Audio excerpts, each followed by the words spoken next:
Seorang gadis kecil sedang asyik bermain lompat tali dengan teman-teman perempuan lainnya ketika seorang anak laki-laki berlari menghampiri dengan gunting untuk memotong talinya dan menggoda gadis kecil Midung, tetapi tiba-tiba anak laki-laki itu jatuh ke dalam lubang yang terbuka, menyebabkan dia terluka parah. Beberapa waktu kemudian, setelah sedikit lebih besar, Midung kembali menerima hadiah dari seorang anak laki-laki untuk mengungkapkan perasaannya. Setelah itu, anak laki-laki itu juga mengendarai sepedanya untuk pulang, tetapi Midung segera mendengar suara yang sangat keras karena anak laki-laki itu ditabrak mobil sehingga salah satu kakinya patah. Suatu hari saat Jayun berada di gereja, kakak kelasnya datang dan melambaikan tangan menyapanya, membuat gadis itu merasa malu dan senang. Beberapa saat kemudian, anak laki-laki ini memanggil nama Jayun dan memberinya buku catatan bahasa Inggris yang ditulisnya sendiri, mengatakan bahwa dia akan pindah ke Seoul karena dia telah diterima di Universitas Korea. Kudengar kali ini kamu juga peringkat pertama di kelas, kan? Kuharap nanti kita bisa kuliah di universitas yang sama. Tiba-tiba, anak laki-laki itu jatuh ke tanah dan mengeluarkan busa dari mulutnya. Pastor menyadari bahwa anak laki-laki itu telah disengat tawon, jadi dia menggendong anak laki-laki itu ke rumah sakit untuk pertolongan pertama. Esoknya adalah hari pertama tahun ajaran baru dan Jayun tidak lagi bertemu dengan laki-laki yang dia suka karena dia sudah meninggalkan desa. Beberapa saat setelah Jayun masuk ke kelas 12A3, semua siswa laki-laki merasa gembira karena bisa belajar di kelas yang sama dengan siswi cantik ini.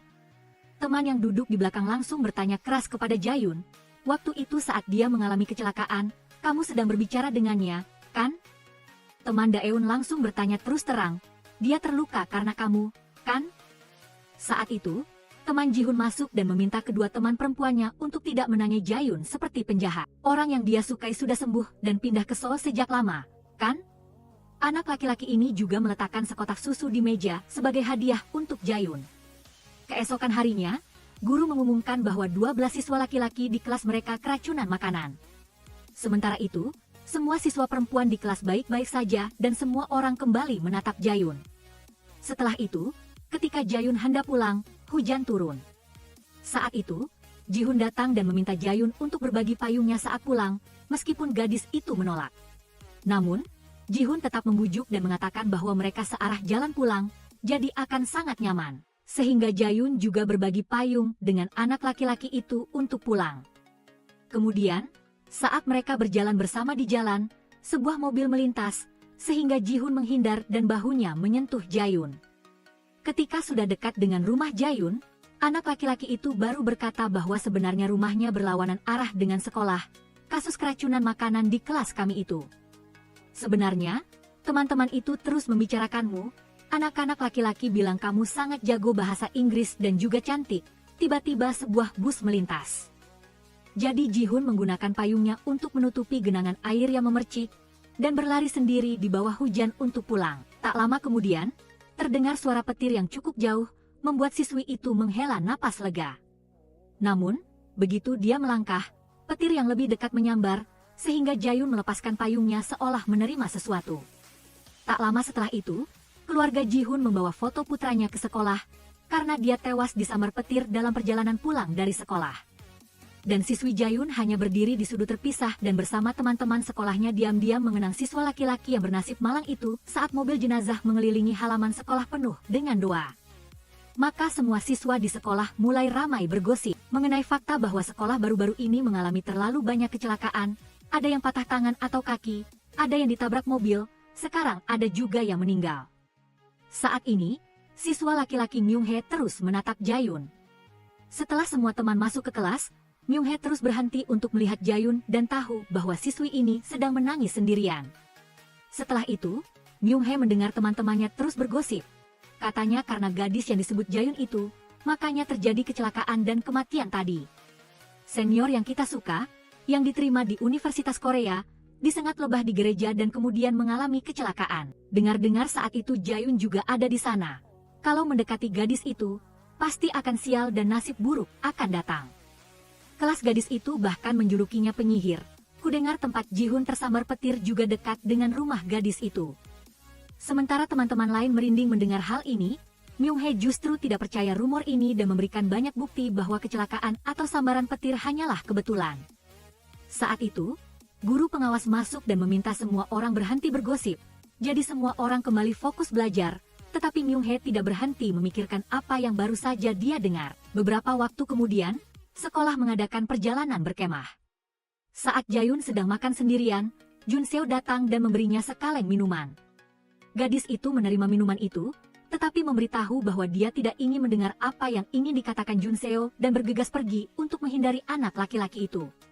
Saat ini, Myung-hye secara sukarela menjadi fotografer untuk merekam gambar-gambar ceria teman-temannya.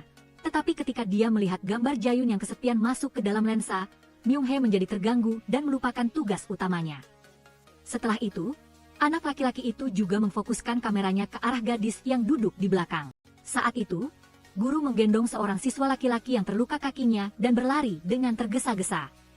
Teman-teman juga mengenali orang yang terluka itu adalah Jun-seo dari kelas 12A3 dan Myung-hye juga mengenali ekspresi Jae-yun yang linglung. Keesokan harinya, Myung-hye pergi ke toko foto untuk mengambil foto yang sudah dicetak dan sangat senang melihat foto-foto nakal teman-temannya. Tetapi ketika melihat gambar Jae-yun, anak laki-laki itu takut gadis itu tidak akan senang jika dia tahu dia telah memotretnya. Keesokan harinya saat istirahat makan siang, siswa laki-laki Jun-seo berjuang berjalan tertatih-tatih karena kakinya patah saat berkemah dan menatap Jae-yun dengan tatapan yang cukup tidak senang. Saat itu, Myung-hye berjalan melewati kelas dan terus melihat ke arah Jae-yun yang duduk sendirian di kelas. Jun-seo juga meminta teman-temannya untuk berhati-hati terhadap orang yang duduk di kelas sehingga Myung-hye semakin merasa kasihan pada siswi yang sudah lama dia perhatikan itu. Begitulah, para siswa laki-laki di sekolah terus-menerus mengalami insiden dan kecelakaan tak terduga, sehingga semua siswa laki-laki di sekolah mulai menghindari Jae-yun seolah-olah mereka bertemu dengannya. Gadis itu juga terus-menerus mendengar gosip tentang dirinya. Katanya kalau suka sama gadis itu, nanti terluka atau mati. Teman Daeun juga mengacungkan pisau ke teman-teman sekelasnya. Ibunya meninggal saat melahirkannya, Jae-yun memang penyihir. Jae-yun mendengar gosip ini, tetapi hanya diam-diam kembali ke tempat duduknya. Siang itu, Myung-hye melihat Jae-yun duduk makan sendirian di bangku depan gudang dan harus menggunakan tangannya untuk menutupi dari sinar matahari. Maka, tak lama setelah itu, siswa laki-laki itu langsung pergi ke toko pestisida ibunya dan segera mulai membantu dengan penuh semangat. Jadi, sang ibu menyadari bahwa putra kesayangannya sedang ingin meminta uang. Myung-hye juga mengambil kesempatan itu untuk berkata, "Bangku di depan gudang sekolah tidak ada atapnya untuk menahan sinar matahari. Kami sering duduk di sana tapi terlalu terik. Katanya berjemur di musim gugur gampang kena kanker." Sang ibu mendengar kata kanker dan mulai khawatir, lalu berjanji akan menyumbang sebagai ketua komite orang tua. Dia punya satu-satunya putra dan dia takut putranya kena kanker. Jadi bagaimana bisa dia mengabaikannya?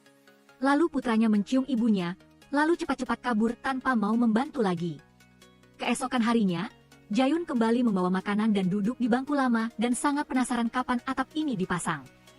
Sementara itu, Myung-hye merasa sangat senang karena telah melakukan sesuatu yang berguna untuk teman gadis yang selalu dia perhatikan. Dan musim dingin pun tiba. Pada hari itu saat sedang berjalan, seorang siswa laki-laki tiba-tiba memanggil nama Jae-yun dan memperkenalkan dirinya sebagai Park Sang-ho dari kelas 12A7. Ketika gadis itu berbalik untuk pergi, anak laki-laki itu berkata, "Kematian Ji-hun bukan salahmu. Sebenarnya hari itu aku melihatmu dan Ji-hun berbagi payung untuk pulang. Dan aku juga duduk di bus yang lewat.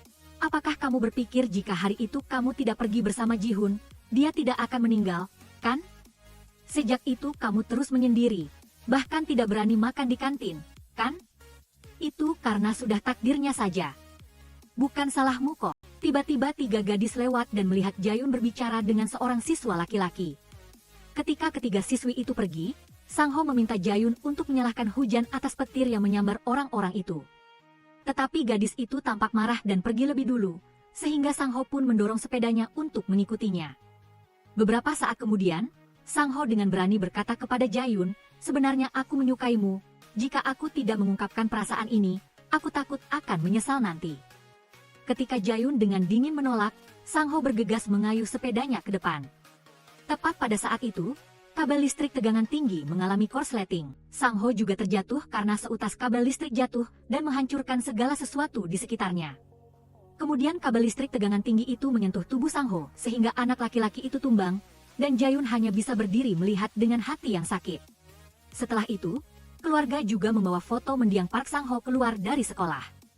Myung-hye juga mendengar teman-temannya berbisik-bisik, dan menganggap siswa laki-laki itu bertemu Jayun di apotek desa sehingga mengalami kecelakaan yang merenggut nyawa, sehingga teman-teman semakin memiliki dasar untuk percaya bahwa Jayun adalah seorang penyihir. Dan sebaiknya jangan mendekatinya jika ingin menyelamatkan nyawa. Ketika upacara peringatan selesai, Myung-hee kembali menjadi orang yang tetap tinggal untuk menatap Jayun dengan tatapan penuh simpati, tetapi siswi itu tampaknya bahkan tidak menyadari keberadaan anak laki-laki ini. Beberapa saat setelah masuk ke kelas, Myung-hee melihat melalui jendela dan menyadari bahwa Jayun baru saja melangkah pergi. Gadis itu menatap kursi yang sering dia duduki, dan membaca banyak kata-kata kasar yang ditujukan padanya. Penyihir kelas 12A3, pergilah, jangan datang ke sekolah lagi. Membaca kata-kata ini membuat Jayun tidak bisa menahan rasa sakit hatinya, sehingga gadis itu terus berjalan keluar dari sekolah, di bawah tatapan mata Myung-hee yang mengikutinya. Ketika Jayun berbalik untuk melihat sekolahnya dengan penuh penyesalan, Myung-hee bertekad dalam hatinya untuk berbicara dengan gadis itu, dan selalu menantikan waktu istirahat agar bisa mengatakan kalimat sederhana, "Halo, aku Lee Myung-hee." Tetapi sampai akhirnya Myung-hee tidak bisa mengucapkan kalimat itu. Keesokan paginya, sang ayah dengan marah membuka pintu kamar, dan bertanya dengan suara keras kepada Jayun mengapa dia putus sekolah. "Di mana tas sekolahmu, nak?" Tetapi putrinya hanya berbaring tak bergerak. Tak lama setelah itu, sang ayah juga pergi ke sekolah, dan mencegat siswi Daeun untuk menanyakan sesuatu. Setelah mengetahui putrinya dipanggil penyihir oleh semua orang, maka sang ayah langsung bertanya siapa dalang di balik semua ini, tetapi gadis yang pernah memanggil Jayun penyihir itu hanya menggelengkan kepala dan berkata, "Sebenarnya, semua orang juga berpikir begitu." Setelah itu, sang ayah juga masuk ke kelas untuk mengambil tas sekolah putrinya. Saat membuka loker untuk mengambil barang-barang Jayun, air mata sang ayah mulai menetes. Beberapa saat kemudian, sang ayah keluar dari sekolah, dan melihat seorang siswa laki-laki sedang melakukan sesuatu dengan kursi. Ketika sang ayah bertanya, Myung-hee berkata, "Karena teman-teman terus menulis hal-hal buruk, jadi saya menghapusnya." Ayah Jayun terus bertanya tentang rumor penyihir di sekolah. Myung-hee langsung menegaskan bahwa itu hanya rumor belaka. "Dia sama sekali bukan penyihir, Paman. Sekarang saya belum tahu cara membuktikannya, tapi tunggu saja sebentar lagi, saya pasti akan menemukan caranya." Meskipun mendengar jawaban yang agak lucu, sang ayah sangat senang karena setidaknya ada orang yang percaya bahwa putrinya bukan penyihir. Ketika Myung-hee bertanya, "Paman ini siapa?" Ayah Jayun hanya berkata, "Semoga kamu menemukan caranya seperti yang kamu katakan." Lalu dia membawa tas Jayun pulang. Beberapa waktu kemudian, Jayun masih memutuskan untuk bersembunyi di kamarnya dan tidak berani keluar rumah, sehingga sang ayah hanya bisa berpesan kepada putrinya untuk ingat makan dengan cukup, lalu kembali ke ladang. Tetapi rumor bahwa Jayun adalah seorang penyihir menyebar dengan cepat ke setiap sudut desa. Maka sang ayah mendobrak sebuah rumah, lalu menyeret seorang pria keluar ke jalan dan bertanya dengan suara keras, "Kamu menyebarkan gosip tak masuk akal tentang putriku, kan?" Saat itu, Ibu Myung-hee juga mengendarai truknya melewati dan berhenti untuk menguping. Tetangga ini juga meminta maaf karena merasa bersalah saat putranya terluka. Maka ayah Jayun langsung mendorongnya jatuh dan berkata, "Putriku juga adalah nyawaku." Sang ayah juga dengan keras meminta para tetangga wanita, "Jangan duduk di sana dan menyebarkan gosip tak masuk akal tentang Jayunku yang malang lagi. Jika tidak, aku akan membuat kalian membayar." Ketika sang ayah pergi, Ibu Myung-hee langsung bertanya, dan kedua bibi itu menceritakan bahwa konon putri pria itu sangat merayu putra-putra. Para siswa laki-laki di sekolah Jayun terus-menerus mengalami nasib buruk yang mengerikan. "Dan putramu juga sekolah di Jayun, kan? Kamu harus mengingatkan putramu untuk berhati-hati." Ibu Myung-hee mendengar itu dan tidak bisa menahan kekhawatirannya. Ketika sang ayah pulang, putrinya meminta, "Ayah, tolong belikan aku makanan kucing." Sang ayah langsung menganggap kucing-kucing itu pembawa sial, jadi usir saja agar tidak terlihat. Tapi Jayun malah bilang, "Aku juga begitu," lalu kembali ke kamarnya. Ibu Myung-hee saat sedang membersihkan toko, kaget setengah mati melihat paman yang tadi bertengkar muncul. Ketika ayah Jayun bertanya ingin membeli makanan kucing, pemilik toko mengumumkan bahwa dia tidak menjualnya, tapi sepertinya putraku menyimpan sedikit, lalu memberikan sekantong makanan kucing kepada sang ayah, dan menolak menerima uang, sehingga ayah Jayun berkata, "Kamu kasihan padaku, ya?" Lalu meletakkan uang itu untuk membayar dan pergi. Beberapa saat kemudian, ketika sang ayah memberikan sekantong makanan kucing, Jayun merasa sangat senang. Saat itu sang ayah juga berkata, "Sudah lama sekali ayah tidak melihatmu tersenyum, tersenyumlah lebih sering, nak." Kemudian upacara kelulusan siswa dan siswi SMA Jayun berlangsung. ibu Myung-hye tidak bisa menahan haru saat putra satu-satunya lulus SMA. Myung-hye juga merasa sangat canggung karena ibunya hari ini mengenakan pakaian mencolok saat hadir di upacara kelulusan. Tak lama setelah itu, Myung-hye pergi ke rumah Jae-yoon, tetapi melihat Dae-yoon berdiri di depan pintu dan ragu-ragu untuk mengetuk. Ketika Dae-yoon pergi, Myung-hye langsung mendekat dan melihat buket bunga serta buku tahunan kelulusan diletakkan di depan pintu. Anak laki-laki itu hendak meletakkan buket bunganya, tetapi Jae-yoon membuka pintu dan keluar, sehingga Myung-hye segera melarikan diri. Gadis itu juga melihat bayangan seorang anak laki-laki, jadi dia berpikir bahwa dialah yang meninggalkan hadiah ini. Jae-yoon membuka buku tahunan dan menyadari bahwa semua temannya sudah lulus, dan foto Jae-yoon juga ditempel di samping foto seluruh kelas. Saat itu, sang ayah juga meminta Jae-yoon untuk kembali sekolah. Kamu pandai belajar, jadi jika kamu berusaha, kamu bisa masuk universitas. Ayo kita pergi ke Seoul, mulai sekarang ayah tidak akan mengendarai truk lagi, tetapi akan melihat Namsan Tower daripada minum soju. Tiba-tiba sang ayah sakit gigi karena periodontitis, tetapi sang ayah tetap tidak mau pergi ke dokter gigi dan berkata, jika panen kentang kali ini berhasil, kita akan mendapatkan sedikit alkohol, ayah juga akan menjual semua alkohol di rumah. Nanti kalau sudah sampai Seoul, ayah akan langsung berobat gigi. Kalau sudah sampai Seoul, kita akan merancang kebun kentang di Atapia. Menyadari ayahnya sangat berharap padanya, Jae-yoon memutuskan untuk kembali belajar untuk mempersiapkan ujian kemampuan. Malam berikutnya, Jae-yoon memutuskan untuk pergi ke ladang untuk membantu ayahnya menanam bibit kentang. Karena setelah bertengkar dengan warga desa, tidak ada lagi yang membantu ayahnya. Sang ayah juga berkata, anggap saja kita berkencan sekali hari ini, jadi ayah dan anak perempuan itu menarik gerobak ke ladang. Beberapa saat setelah membantu ayahnya membawa bibit kentang, Jae-yoon melihat seekor ular berbisa muncul, sehingga gadis itu langsung gemetar memanggil ayahnya dan menjatuhkan keranjang kentang ke tanah.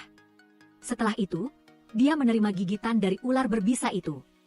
Ketika sang ayah berlari mendekat, ular itu juga mundur. Sang ayah juga melihat bekas gigitan di kaki putrinya dan berusaha membangunkan Jae-yoon. Beberapa saat kemudian, Jae-yoon juga membuka matanya dan kakinya sudah dibalut untuk mencegah racun menyebar, sementara sang ayah seluruh tubuhnya membiru karena telah menghisap racun untuk Jae-yoon. Gadis itu menyadari bahwa karena ayahnya menderita periodontitis dalam waktu yang lama, racun menyebar lebih cepat. Jae-yoon segera berteriak meminta bantuan. Sang ayah langsung menghentikannya karena takut orang lain akan terus membicarakan putrinya dan meminta Jae-yoon untuk cepat pulang. Ayah benar-benar minta maaf. Nak, jika kamu tidak bicara, ayah yang bodoh ini tidak akan tahu apa-apa. Sama sekali jangan biarkan orang lain tahu tentang ini. Dengar, putri ayah yang cantik dan baik. Saat itu, penduduk desa bergegas datang, sehingga Jae-yoon pun berjanji tidak akan membiarkan siapapun tahu bahwa ayahnya mengorbankan diri untuknya, lalu sang ayah pun tumbang. Namun Jae-yoon terus disebut penyihir yang merenggut nyawa ayahnya, sehingga gadis itu mengemasi semua barang-barangnya untuk meninggalkan desa sebagai cara melarikan diri. Sementara itu, Myung-hye melanjutkan studinya di Universitas Korea. Hari itu, ketika pelajaran statistika dimulai, Profesor Huang meminta semua orang memperkenalkan diri dan Myung-hye adalah orang pertama yang harus memulai, sehingga anak laki-laki itu berdiri untuk memperkenalkan diri. Profesor Huang bertanya mengapa dia memilih untuk belajar statistika. Menyadari mahasiswa itu tampak ragu-ragu, Profesor Huang melanjutkan, apakah kamu bercita-cita menjadi pegawai negeri di Badan Pusat Statistik? Jika ingin menghasilkan uang, sebaiknya menjadi penilai asuransi daripada menjadi pegawai negeri dengan gaji pas-pasan. Jika tidak ingin masa depanmu seperti saya, lebih baik jangan melanjutkan ke pascasarjana. Ketika guru hendak mengundang siswa lain, Myung-hye langsung berkata, saya datang ke jurusan statistika karena ada satu soal dalam hidup yang harus saya pecahkan menggunakan statistika. Profesor Huang juga hendak bertanya secara spesifik tentang soal hidup Myung-hye. Namun, dia malah memanggil seorang mahasiswa yang hendak kabur dari kelas dan memintanya untuk memperkenalkan diri, sehingga anak laki-laki itu pun memperkenalkan diri, saya Kim Jung-woo. Kemudian saat makan siang, Myung-hye membawa makanan dan duduk bersama teman-teman barunya, tetapi teman-teman ini terus-menerus membicarakan anak laki-laki yang duduk makan sendirian di sana. Awalnya dia terlihat pendiam dan keren, jadi banyak yang suka. Tapi sekarang semua orang membencinya karena dia tidak pernah membalas sapaan siapapun, makanya dia tidak punya satu pun teman. Myung-hye berusaha mengalihkan pembicaraan ke arah lain, tetapi teman-temannya terus membahas anak laki-laki aneh itu. Tetapi ketika melihat ke arah Jung-woo, Myung-hye teringat pada Jae-yoon yang kesepian dulu, jadi dia langsung berkata kepada teman-temannya, kalian salah. Kemudian dia membawa makanannya dan duduk di meja yang sama dengan Jungwook dan terus berbicara ini dan itu untuk memperkenalkan dirinya, bahkan mengulurkan tangannya tetapi tidak dibalas. Jadi Myung-hye terus berbicara tanpa henti berharap bisa menemukan frekuensi anak laki-laki itu. Tetapi Jungwook hanya berdiri dengan dingin, sehingga Myung-hye tidak bisa menelan makanannya karena merasa sangat malu. Sore hari ketika dia sedang bekerja paruh waktu di minimarket, dia melihat Jungwook lewat, jadi Myung-hye langsung melambai, menyadari Jungwook hanya berbalik dan pergi. Maka Myung-hye mengambil sekantong kentang, lalu berlari mengejar untuk memberikan Jungwook sekantong kentang yang dikirim ibunya dari kampung, sehingga membuat anak laki-laki aneh itu terkejut dan bertanya-tanya. Keesokan harinya setelah pelajaran selesai, Myung-hye kembali merayu dan mengajak Jungwook untuk makan masakan Cina bersamanya, sehingga Jungwook bertanya mengapa dia memperlakukannya seperti itu. Biasanya jika tidak dibalas, orang akan mengerti dan menghindar, tapi kamu tidak mengerti itu jadi aku merasa tidak nyaman. Ketika Jungwook berbalik dan pergi, Myung-hye juga berkata, kamu mengingatkanku pada seseorang. Dulu aku tidak melakukan ini karena tidak cukup berani, jadi aku tidak ingin mengulangi kesalahan yang sama. Jika kamu merasa tidak nyaman, aku minta maaf. Tak lama setelah itu, mereka berdua duduk di restoran yang sama, tetapi di meja yang berbeda. Ketika Jungwook bertanya mengapa dia bekerja paruh waktu sebanyak itu, apakah karena keadaan keluarga yang sulit? Myung-hye langsung berkata bahwa dia ingin membeli kursus online dan materi persiapan ujian masuk universitas, tapi bukan aku yang ingin mengulang ujian masuk universitas, melainkan aku ingin membantu seseorang untuk mengulang ujian masuk universitas. Setelah itu, Myung-hye buru-buru menyantap semangkuk jajang Yeon, lalu memakai celemeknya dan mengumumkan, aku juga bekerja paruh waktu di sini. Selesai berbicara, anak laki-laki itu langsung mulai membersihkan karena sudah waktunya bekerja. Kedua teman Myung-hye begitu keluar dari kelas, langsung berbalik arah karena ingin menghindari Jungwook. Tetapi Myung-hye dengan gembira melanjutkan percakapan dan menanyakan rencana Jungwook untuk liburan mendatang. Ketika mendengar Jungwook berkata dia ingin bekerja paruh waktu, Myung-hye langsung mengajak, ayo kita bekerja bersama, sehingga sejak saat itu persahabatan Myung-hye dan Jungwook pun dimulai. Beberapa waktu kemudian, Myung-hye naik bus untuk pulang kampung, lalu tiba di toko pestisida ibunya. Lalu dipeluk dan dicium di pipi oleh ibunya sebagai sambutan, putra kesayangan itu membalas agar ibunya senang. Setelah itu dia disuguhi hidangan mewah oleh ibunya seolah-olah sedang ada pesta ulang tahun. Ketika sang ibu bertanya mengapa dia tidak pulang saat liburan musim panas, Myung-hye menjawab bahwa dia harus bekerja paruh waktu untuk mengembangkan keterampilan sosialnya. Kemudian putranya menceritakan bahwa dia telah mengenal seorang teman baik bernama Jungwook. Dia cukup pendiam tapi sangat bisa dipercaya. Setiap kali melihat Jungwook, aku teringat pada seseorang. Dan nilaiku lebih dari 4,3 loh. Sang ibu yang mendengarnya langsung menyita makanan itu dan berkata, ketika kamu bilang mau bekerja paruh waktu, ibu sudah curiga. Kalau sudah dapat sedikit uang, mana bisa fokus belajar? Ibu sudah susah payah menyekolahkanmu ke universitas, tapi sekarang nilaimu bahkan tidak mencapai 5. Myung-hye langsung tertawa dan berkata, ibu pikir kau dapat 4,3 dari 100 poin seperti saat SMA, ya? Sesaat kemudian Jungjin masuk kamar dan mulai melihat kembali foto-foto yang diambilnya bersama teman-teman. Saat ia berhenti di foto Mi-jung, ibunya masuk sehingga Jungjin langsung menyembunyikan foto-foto itu. Ibunya meminta Jungjin untuk keluar menyapa Bibi-bibi. Putra pemilik Binatu sedang dirawat di rumah sakit, jadi ingatlah untuk menjenguknya. Jungjin langsung membuntuti ibunya untuk bertanya mengapa dia dirawat di rumah sakit. Ibunya kemudian menjawab, bukankah ada desas-desus di sekolahmu tentang seorang gadis penyihir dan ayah gadis itu baru saja meninggal beberapa bulan yang lalu? Maka Hunkyu dari Binatu baru saja pulang untuk menghibur gadis itu, tetapi dalam perjalanan pulang dia ditabrak babi hutan. Melihat hal-hal seperti itu, mungkin saja gadis itu benar-benar penyihir seperti desas-desus. Jungjin berteriak keras dan menyatakan bahwa dia bukan penyihir. Pada dasarnya, setiap orang bisa terluka atau mati. Apakah pantas jika semua orang menyalahkannya? Menurut statistik, tahun lalu di negara kita ada 247.000 orang meninggal. Setiap hari ada 677 orang meninggal. Artinya, setiap 1.000 orang, 5 orang akan meninggal. Sekolah Maidong memiliki 1.200 orang, jadi diperkirakan 5-6 orang akan meninggal setiap tahun. Tapi dalam 3 tahun terakhir, hanya ada 2 orang yang meninggal. Sehingga semuanya hanya kebetulan ketika Jungjin memegang tas dan berniat mencari Mi-jung. Ibunya berkata mungkin gadis itu sudah pergi. Beberapa bulan yang lalu desa mengadakan rapat untuk melakukan pemungutan suara. dan semua setuju untuk meminta gadis itu pindah sehingga semua orang berbondong-bondong datang ke rumah Mi Jung. Saat ini Jung Jin juga bergegas ke rumah Mi Jung. Ia melihat kertas pemberitahuan bahwa rumah itu dijual mendesak. Pemuda itu juga membuka pintu untuk masuk ke dalam tetapi tidak ada lagi kesempatan untuk memberikan Mi Jung barang-barang yang telah ia persiapkan selama ini. Jung Jin kemudian mengeluarkan laporan tentang tingkat kematian untuk menyangkal keberadaan penyihir dan dengan tak berdaya meletakkannya. Sehingga lembaran-lembaran kertas itu bertebaran ditiup angin membuat pemuda itu sangat merindukan Mi Jung dan Jung Jin pun menangis karena menyesali cinta tak berbalas yang belum sempat diungkapkannya. Beberapa waktu kemudian Profesor Howang memanggil mahasiswa Jung Jin ke kantornya dan bertanya, "Mengapa kamu begitu rajin? Biasanya mahasiswa tahun pertama hanya perlu belajar secukupnya.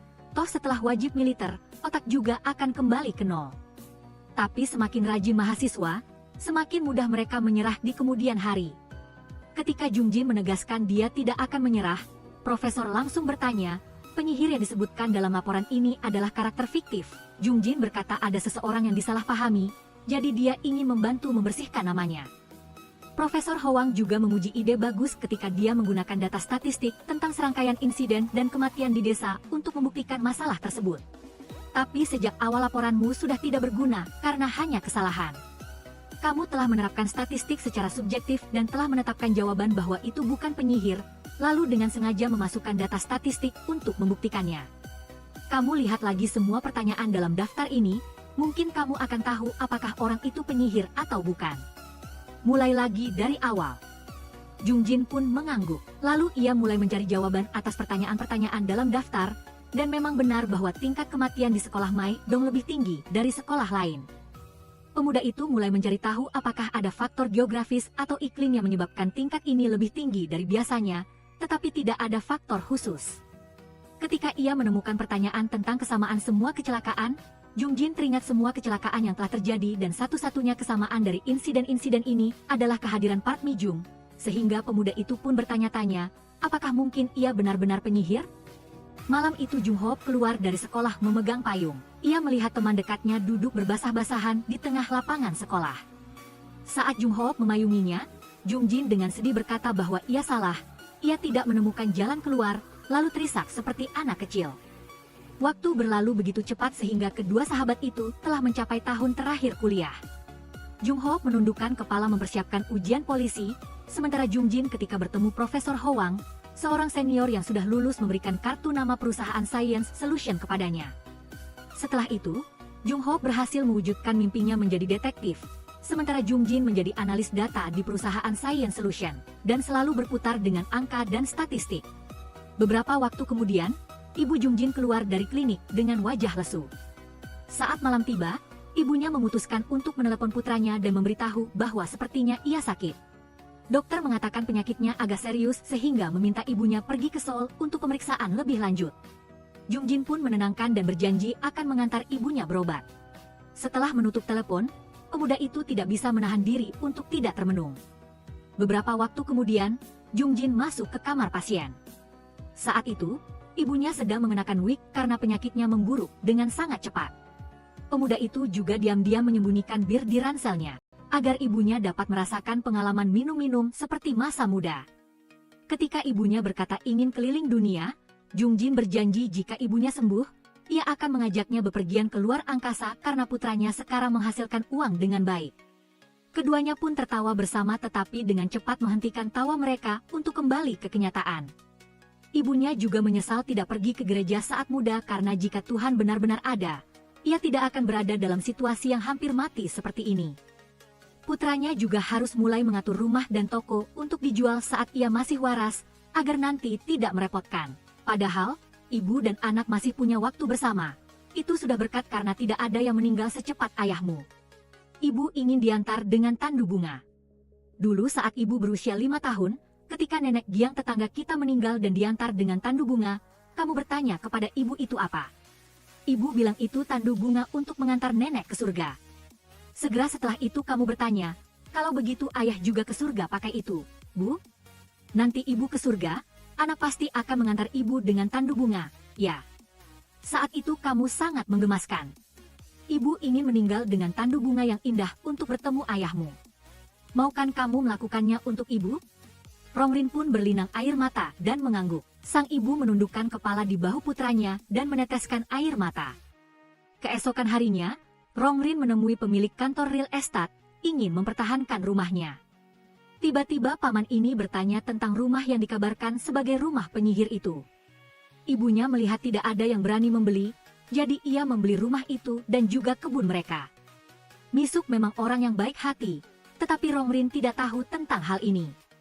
Setelah itu, saat memijat ibunya, Rongrin menyarankan agar ibunya percaya bahwa Tuhan itu nyata. Bagaimanapun, kemungkinannya 50-50. Jadi jika tidak percaya, mungkin akan dihukum jika naik ke surga.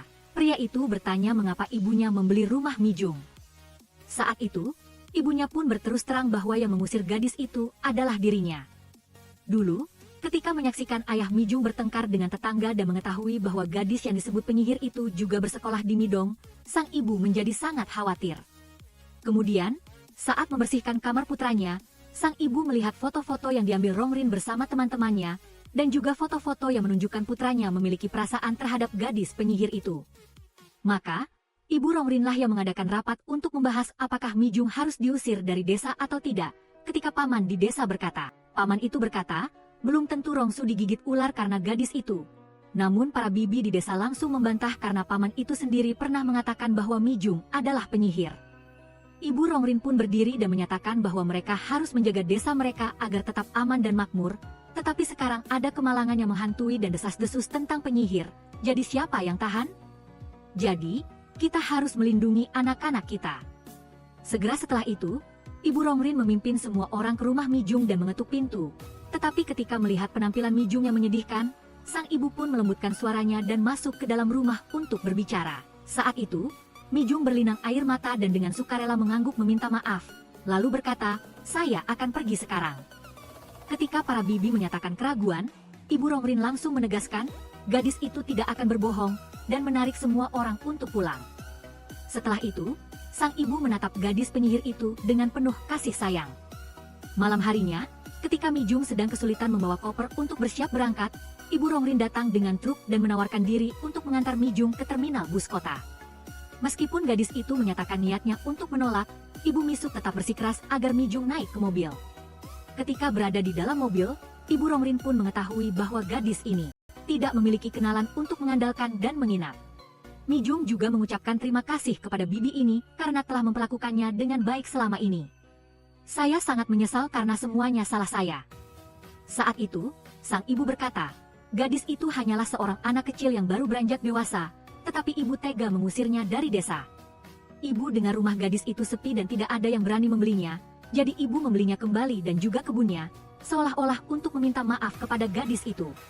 Ibu bahkan berniat menyuruh gadis itu kembali, tetapi gadis itu sudah menghilang tanpa jejak. Ketika ibu mendengar kamu mengatakan gadis itu bukan penyihir, ibu sedikit lega. Putra ibu pintar, jadi sudah menghitung semuanya dengan data. Jadi bagaimana mungkin salah? Dan hari itu, Ibu Zongjin datang ke rumah lama Mijung dan mengumpulkan semua laporan Zongjin yang membuktikan bahwa penyihir tidak ada. Sang ibu juga melihat buku-buku persiapan ujian masuk universitas yang ingin diberikan putranya kepada Mijung. Segera setelah itu, sang ibu menyetrika setiap lembar kertas dalam laporan itu dan meraba-raba membaca setiap isi yang telah dikumpulkan Zongjin. Saat ini, sang ibu melanjutkan berbicara kepada Zongjin, "Terkadang kita akan tiba-tiba bertemu kembali dengan orang yang perlu kita temui. Nah, jika jodoh tiba, dengan sendirinya kita akan bertemu." Dan berkata, "Aku mencintaimu, Bu," lalu memeluk ibunya. Beberapa waktu kemudian, teman Dunghuk juga datang ke rumah untuk melihat semua foto Zongjin dan mengumumkan akan membantu Zongjin menghubungi semua teman untuk memberitahukan kabar duka. Sementara itu, Zongjin melihat semua foto dan menyalahkan dirinya sendiri. "Aku selalu membawa kamera yang dibelikan ayah untuk memotret di mana-mana, tetapi aku belum pernah memotret ibu satupun. Mengapa tidak ada satupun foto ibu sendirian? Sungguh memalukan, aku bisa mati karena tertawa." Seorang pria yang gemar memotret tetapi tidak pernah mengambil satupun foto khusus ibunya.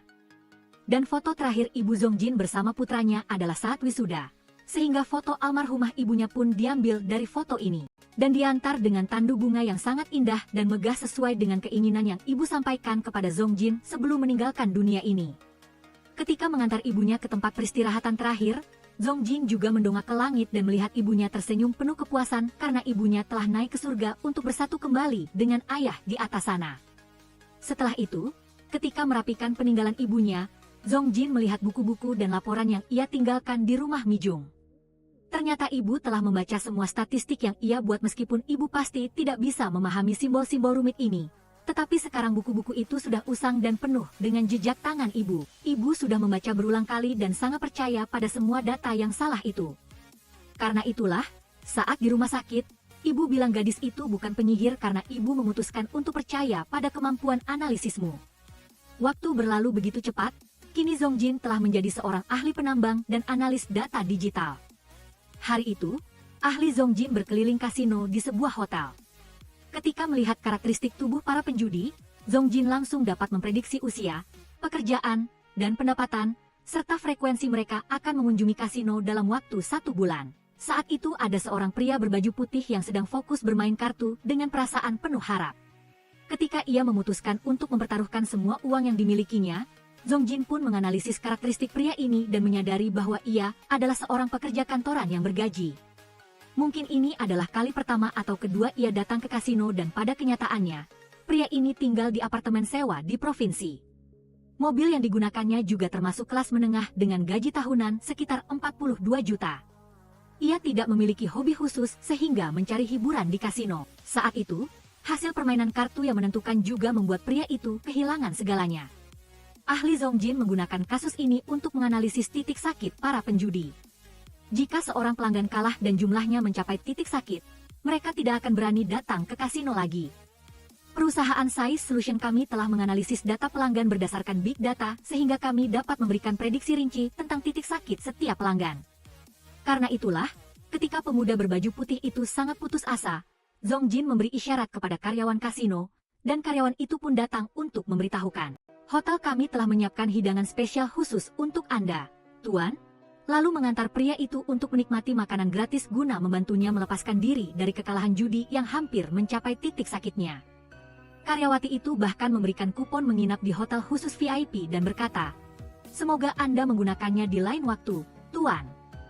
Setelah menerima perlakuan ini, pemuda berbaju putih itu merasa sedikit terhibur.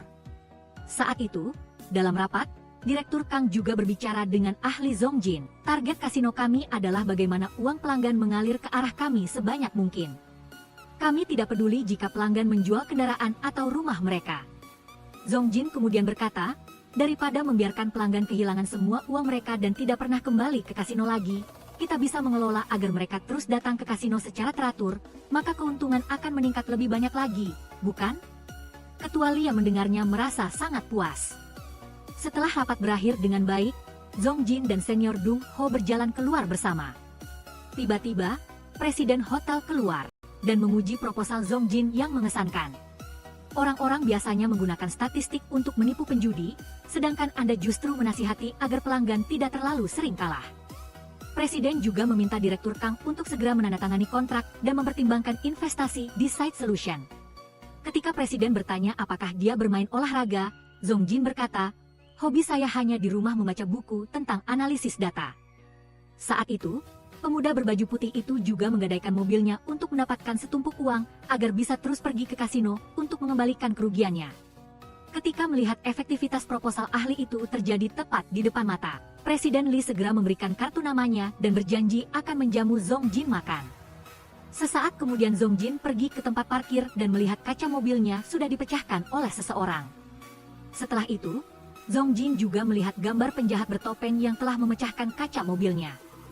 Petugas polisi juga mengatakan bahwa pelaku jelas telah mengidentifikasi pemilik mobil untuk bertindak sehingga kemungkinan adalah dendam pribadi. Zongjin juga tidak dapat mengenali penjahat bertopeng yang telah memecahkan mobilnya. Saat itu, ada dua pemuda yang sedang bertengkar hebat di belakang dan menyebabkan perkelahian sengit sehingga polisi kesulitan menghentikan kedua preman ini. Beberapa saat kemudian, ahli Zongjin mulai mengamati kedua individu yang agresif ini dan menyadari bahwa keduanya memiliki tindakan yang cukup mirip. Ketika polisi mengancam akan menuntut keduanya atas tuduhan penyerangan timbal balik, Zongjin dengan lembut berkata kepada polisi, "Saya pikir kedua orang ini tidak ingin saling menuntut karena mungkin mereka adalah anggota keluarga. Salah satu memiliki noda warna di bahu, dan yang lain memiliki noda warna di kaus kaki, mungkin disebabkan oleh jenis deterjen yang sama. Orang-orang yang tinggal serumah memiliki kebiasaan hidup yang 7 kali lebih mungkin sama dibandingkan dengan orang luar. Keduanya memiliki bulu hewan di tubuh mereka, jadi kemungkinan besar mereka memelihara anjing atau kucing putih. Polisi segera mengumpulkan 2 sampel bulu ini untuk perbandingan dan bertanya, apakah kalian berdua saudara kandung? Begitu selesai bicara, terdengar suara bentakan seorang wanita, sehingga kedua orang itu saling menyalahkan. Mengapa kau memanggil ibu? Sang ibu muncul memeluk anjing peliharaan dan dengan lembut meminta maaf kepada polisi. Karena keluarga saya sangat tidak beruntung, kedua anak saya minum-minum sebentar saja sudah berkelahi. Sang ibu pun langsung bertindak untuk menenangkan kedua putra kesayangannya, lalu membawa keduanya pulang untuk mendidik kembali. Petugas polisi segera memuji bakat ahli penambang data itu. Kamu sangat pintar, jadi pantas saja naik mobil mewah. Dan berjanji akan terus menyelidiki untuk menemukan pelaku yang merusak mobil Zongjin. Setelah itu, Zongjin harus naik kereta bawah tanah untuk pulang. Tiba-tiba, seorang pemuda memanggil nama Mijung. Kamu ingin menolak juga harus memberikan alasan yang masuk akal, kan? Mengapa berada di dekatmu justru berbahaya? Saat itu, banyak orang yang merekam adegan pernyataan cinta ini dengan ponsel. Ketika pemuda ini berkata, aku sangat menyukaimu, gadis berhelm itu berbalik dan meminta pemuda yang mabuk itu untuk tidak lagi menyatakan perasaannya secara sembarangan. Zongjin pun menyadari bahwa ini adalah gadis Park Mijung yang dulu menarik perhatiannya, dan merasakan perkataan ibunya, jika jodoh datang, dengan sendirinya akan bertemu, telah terwujud. Saat itu, ketika Zongjin masih terkejut dengan pertemuan ini, kereta tiba di stasiun sehingga Mijung segera keluar dari kereta dan Zongjin pun bergegas mengejarnya dan berusaha mengikuti gadis yang telah ia sukai sejak SMA. Beberapa saat kemudian, pemuda itu membuntuti Mijung ke gang yang gelap gulita dan mencoba bersembunyi ketika Mijung menyadari ada seseorang yang mengikutinya. Zongjin juga menyadari bahwa ia telah mengikutinya secara tidak sadar, tetapi apa yang akan ia lakukan sementara ia bahkan tidak tahu siapa dirinya? Saat itu, Zongjin juga telah kehilangan jejak Mijung. Ia pun melangkah maju untuk mencari, namun kemudian memutuskan untuk menyerah.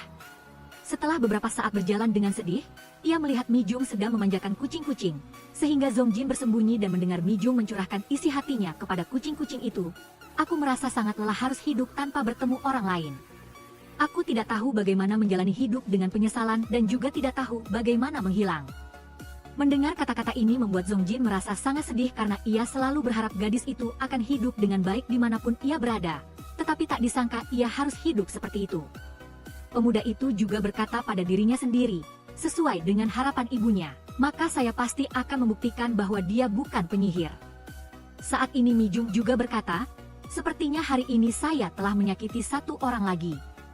Setelah itu, Zongjin terus membuntuti Mijung sampai dia masuk ke sebuah rumah dan menyalakan lampu di apartemen tempat dia tinggal. Keesokan harinya, saat di kantor, Zongjin memutuskan untuk mencari tahu insiden pemuda yang membuat keributan di kereta bawah tanah dan menemukan rekaman video insiden semalam. Semalam ketika Mijung baru saja turun dari kereta bawah tanah, pemuda mabuk itu juga mencoba membuntutinya tetapi mengalami serangan jantung lalu jatuh ke tanah dan diberi pertolongan pertama oleh seorang prajurit yang melakukan pijat jantung. Zongjin melihat kembali adegan jatuh itu dengan wajah penuh pemikiran. Malam harinya, Zongjin bertemu dengan teman baiknya, Dong Hook, di sebuah bar. Ia dengan lembut bertanya kepada temannya, di dunia ini selalu ada orang-orang yang agak aneh, ya? Sambil melihat pertandingan bisbol yang sedang tayang di TV, Zongjin berkata, ada orang yang setiap kali menonton pertandingan secara langsung, tim yang mereka dukung malah kalah. Ada orang yang setiap kali melihat jam, selalu menunjukkan pukul 4.44. Ada juga orang yang ketika mengantre di restoran enak, begitu giliran mereka, bahan baku sudah habis. Ada pula orang yang setiap kali gilirannya menggunakan mesinnya malah rusak, seperti hukum Murphy atau hukum Sally. Di dunia ini ada hukum dan kutukan yang sangat aneh. Jika ada orang yang diganggu oleh kutukan jahat itu seumur hidup, betapa menderitanya orang itu? Tetapi jika kita memahami hukum itu dengan jelas, apakah kita bisa memecahkannya dan menyelamatkan orang itu dari kutukan itu? Apakah kamu percaya penyihir itu nyata? Teman Zung Hook mendengarnya tetapi hanya diam tanpa berkata apa-apa. Sementara itu, Mijung tinggal di sebuah kamar terpisah dari dunia dan rajin bekerja sebagai penerjemah video perjalanan untuk mencari nafkah. Hari itu, ketika sedang menerjemahkan latar cerita Putri Rapunzel yang menanggung jutaan kutukan penyihir, Mijung berhenti dengan ekspresi penuh pertimbangan. Setelah itu, Setelah mengunggah file ke aplikasi penyimpanan, Mizung segera menelepon kakak Eunsiu untuk memberitahukan, saya sudah mengunggah terjemahan bahasa Prancis. Dan ini adalah kakak yang telah menciptakan pekerjaan untuk Mizung. Saat itu, ketika kakak Eunsiu bertanya, untuk apa kamu hidup hemat seperti itu? Mizung melihat foto sebuah menara dan berkata, saya ingin pergi ke suatu tempat. Kakaknya pun menyarankan Mizung untuk makan dengan cukup agar tetap sehat, lalu keduanya saling mengucapkan selamat tinggal.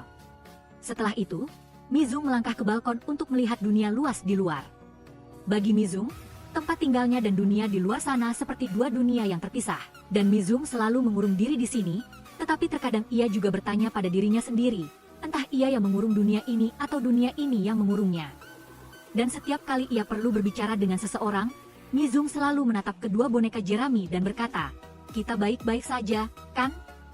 Tiba-tiba keesokan harinya, Zongjin mengemasi barang-barangnya untuk meninggalkan perusahaan Side Solution. Ketika senior Dung Ho berusaha mencegahnya, ahli itu berjanji, saya akan menyelesaikan proyek-proyek yang masih tertunda, tetapi senior itu tetap membuntuti untuk memujuknya. Zongjin kemudian menyebutkan kasus konsultasi dengan Ban Xiaohan sebelumnya. Kami telah menerapkan algoritma pinjaman untuk usaha kecil, tetapi senior itu menegaskan bahwa algoritma itu sudah terlalu akurat. Ketika Zongjin terus berjalan, senior itu masih membuntuti dan berjanji akan menaikkan saham Zongjin menjadi 10% tetapi ahli itu berkata, kau tahu aku pergi bukan karena hal-hal itu, tetapi karena ada sesuatu yang harus aku lakukan. Aku takut menyesal jika melewatkan kesempatan ini.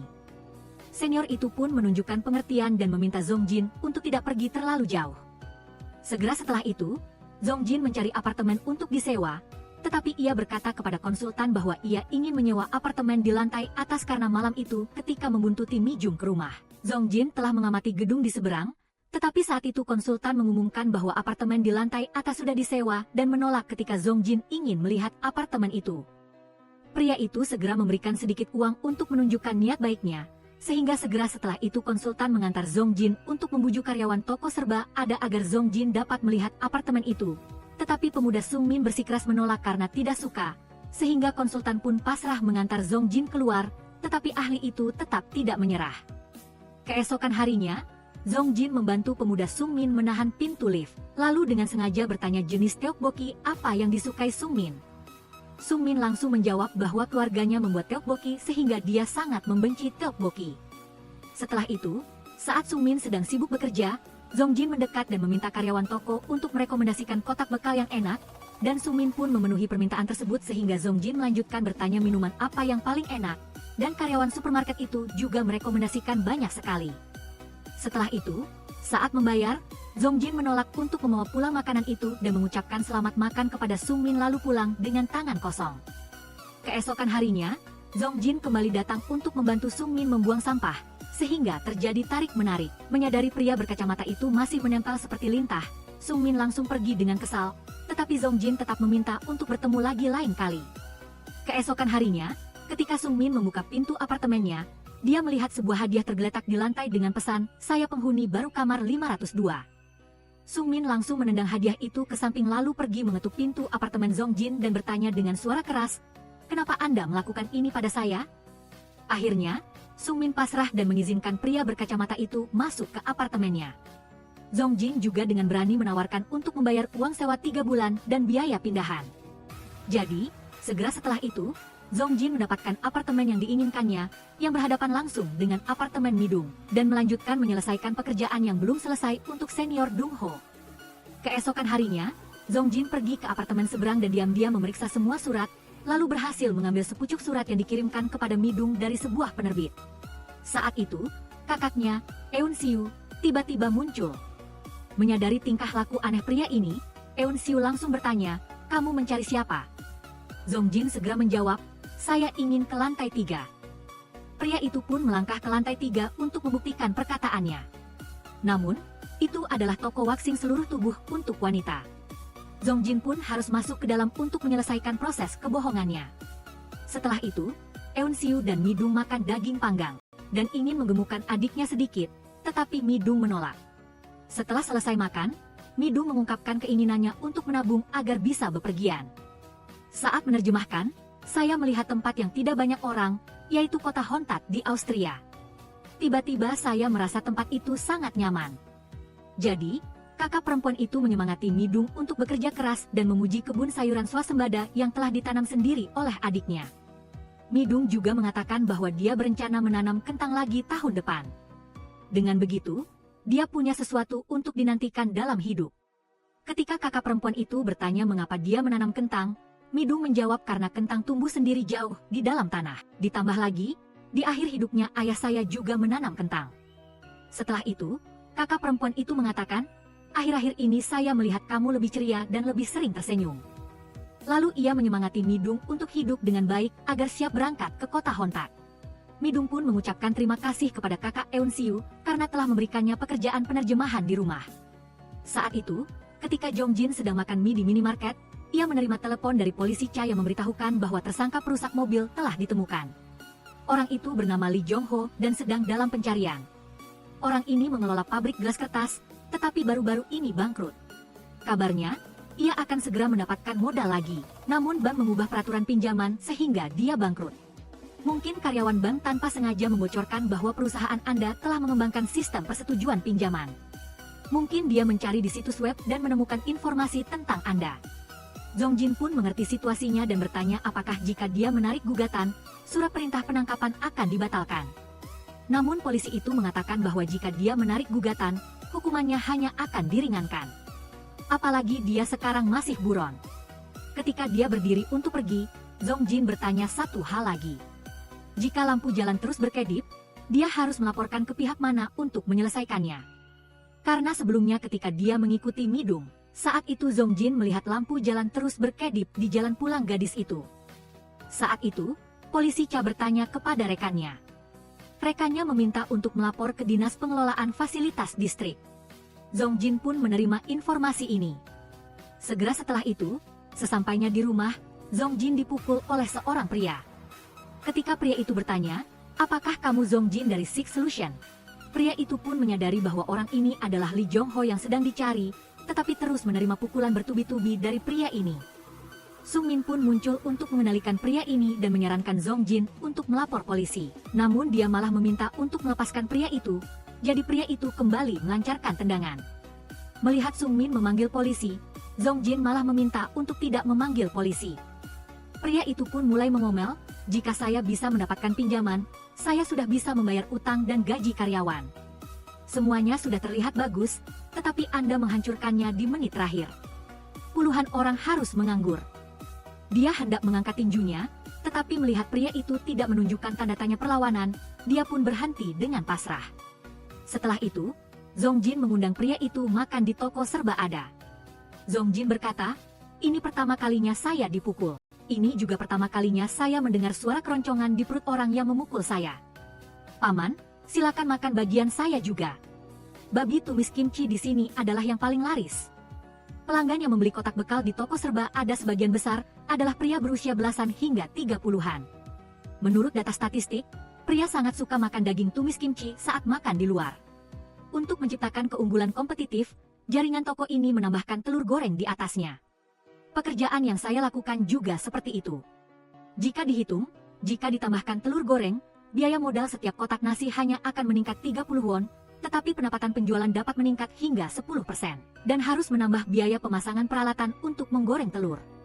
Saya harus mengumpulkan banyak data dan terus menghitung dengan teliti. Saya melakukan semuanya dengan sepenuh hati, bahkan saat kuliah, profesor saya meminta saya untuk tidak terlalu rajin. Menyadari pria ini sangat emosional, Dong Ho pun memberikan tisu kepada Jong Jin. Setelah itu, dia menceritakan bahwa keluarganya sudah berantakan. Anaknya laki-laki dikirim ke desa untuk dirawat oleh pamannya, sedangkan anak perempuannya dikirim ke bibi yang belum pernah ditemui untuk diasuh. Istri saya menginap di berbagai tempat pemandian umum. Saya telah berusaha keras untuk tidak mempermalukan anak-anak saya, namun semuanya hancur dalam sekejap. Di usia ini, saya tidak punya kekuatan lagi untuk memulai kembali. Jadi saya hanya menatap Sungai Han dengan linglung dan ingin mengakhiri segalanya. Tapi tiba-tiba saya merasa sangat kesal. Jadi saya memutuskan untuk mencari orang yang mengembangkan sistem pinjaman Bank Seohan. Ketika saya melihat foto Anda, saya ingin menyeret Anda ke liang lahat bersama-sama untuk memuaskan dendam saya. Tetapi untungnya sekarang Andalah yang menyelamatkan hidup saya. Zongjin pun meminta maaf dan berkata, "Sejujurnya, saya sama sekali tidak bermaksud jahat." Keesokan harinya, Inspektur Dong Ho menyelidiki kasus pembobolan. Ketika rekannya bertanya apakah pemilik rumah baru-baru ini putus atau bertengkar dengan seseorang, menyadari pemilik rumah merasa tidak nyaman, Dong Ho memberi isyarat kepada rekannya, Hun Wo, untuk tidak bertanya lebih lanjut dan menyarankan pemilik rumah untuk mencari tempat tinggal sementara. Saat mengantar gadis itu pergi, Dong Ho menyarankan Zuna untuk meminta perlindungan polisi. Dia bisa memasang kamera atau jam tangan pintar. Ketika dia merasa terancam, cukup menekan tombol, maka polisi terdekat atau polisi yang bertugas akan segera datang. Gadis itu pun ingin memilih Dong Ho sebagai polisi yang bertanggung jawab melindunginya. Setelah itu, Dong Ho membawa gadis itu bertemu ibunya. Zuna pun memeluk ibunya dan menangis karena ketakutan.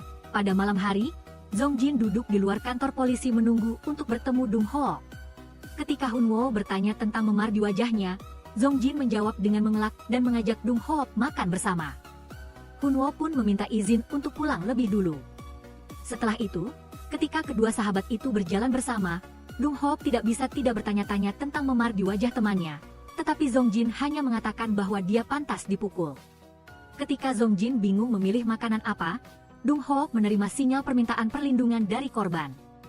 Polisi itu pun mengucapkan selamat tinggal dan bergegas pergi, dan memasang lampu darurat di mobilnya untuk segera menuju ke tempat korban Zuna. Setelah tiba, Dong Ho memperkenalkan diri sebagai polisi pelindung Zuna. Namun, polisi patroli itu tampak kesal karena inspektur datang terlalu terlambat.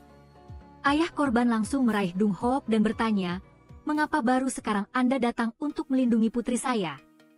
Istrinya langsung menyela dan Dong Ho hanya bisa meminta maaf. Keesokan harinya, ahli Dongjin menemui Ketua Li karena dia sudah berjanji akan makan malam bersama sebelumnya. Ketua itu langsung mengajari Dongjin cara makan mie kacang merah dengan nikmat. Setelah selesai bersantap, keduanya menikmati secangkir kopi sambil berbincang-bincang. Ketua juga meminta semua karyawannya untuk pulang lebih dulu dan melanjutkan percakapan pribadi dengan Dongjin. Saat ini, sang ahli juga menyerahkan selembar resume Li Dong Ho dan berkata, "Benar seperti yang ketua ajarkan. Hidup ini tidak semuanya bisa dihitung dengan angka. Orang ini tanpa sengaja terlibat dan menderita kerugian karena saya. Jika diizinkan, saya mohon ketua memberikan dia pekerjaan serabutan di kasino." Ketua pun berjanji akan membantu. Di zaman sekarang, orang hidup dengan prinsip, bertahan hidup dengan cara apapun. Padahal kamu ingin menyelamatkan orang lain juga. Kamu benar-benar tipe orang yang membuatku penasaran. Malam itu, saat Li Dong sedang bekerja, alarm berbunyi pukul 2.30 pagi. Jam segini adalah saat jalanan paling sepi. Ini juga saat dia diizinkan keluar. Baru saja berjalan sebentar, Li Dong menyadari lampu jalan tidak lagi berkedip. Setelah itu, dia pergi ke tempat biasa untuk memberi makan kucing liar. Li Dong juga sangat penasaran mengapa kucing-kucing itu langsung lari saat melihatnya. Itu membuatnya merasa seperti penyihir sungguhan. Zongjin bersembunyi di balik dinding untuk mengamati gadis itu. Rasanya seperti Li Dong adalah seorang putri yang terkena kutukan, lalu ditelan di kastil. Dia telah kehilangan hidupnya sendiri. Pria itu juga bertekad untuk mencari cara, dengan segala cara dia harus membatalkan kutukan itu dan mengembalikan kehidupan normal yang telah hilang dari Li Dong. Keesokan harinya, Zongjin mengendarai mobilnya kembali ke Sebaek, kampung halamannya. Dia memutuskan untuk kembali ke titik awal, mencari tempat tali pusat mereka terkubur, dan bertekad untuk mengangkat kutukan Li Dong dari sana. Dalam perjalanan mengunjungi teman sekolah lamanya, Zongjin melewati toko ibunya dulu. Tanpa sengaja dia melihat ibunya sedang membereskan barang di dalam. Hatinya sedih tetapi dia harus terus berjalan. Zongjin memasuki toko bunga dan bertemu Hein. Ternyata dia telah mengumpulkan teman-teman lamanya di sini untuk bertemu. Tidak hanya ada beberapa teman dekat, tetapi juga Daeun dari jurusan sastra yang ingin bergabung. Sekarang dia adalah seorang guru sastra dan telah pindah kembali ke Sebaek untuk tinggal. Tepat ketika Zongjin hendak pergi, Hein bertanya mengapa dia mengumpulkan teman-teman di sini. Zongjin menjawab, "Agar besok saat kita berkumpul, saya akan menceritakan semuanya." Setelah itu, dia mengendarai mobilnya ke SMA Maidong. Begitu memasuki lapangan olahraga, dia teringat kembali sosok kecil Maidong di masa lalu. Zongjin membuka pintu gudang lalu masuk ke dalam dan yakin bahwa di antara tumpukan data ini pasti ada informasi yang dia butuhkan. Sebelum tiba di gudang sekolah Maidong, Song Jin mampir menemui kepala desa untuk mengambil kunci rumah. Kepala desa juga kebetulan memberitahukan bahwa akan ada sebuah resor yang dibangun mengelilingi rumah lama Maidung. Dia bertanya apakah Song Jin ingin menjualnya karena harga properti di sana sedang naik. Namun, yang Song Jin pedulikan bukanlah masalah tanah, melainkan apakah ada orang yang terluka atau mengalami kecelakaan di dekat area itu. Kepala desa menjawab bahwa sejak Maidung pergi, tidak ada lagi kecelakaan yang terjadi. Terakhir kali ada insiden nahas adalah ketika Hun Kyu diserang babi hutan dan harus dirawat di rumah sakit. Song Jin langsung meminta alamat Hun Kyu, lalu segera mencari ruang latihannya untuk berbicara dan merekamnya. Menurut Hun Kyu, pada suatu malam dia membawa roti ke rumah Maidung, khawatir dia tidak menjaga dirinya sendiri dengan baik, terutama setelah kematian ayahnya yang mendadak.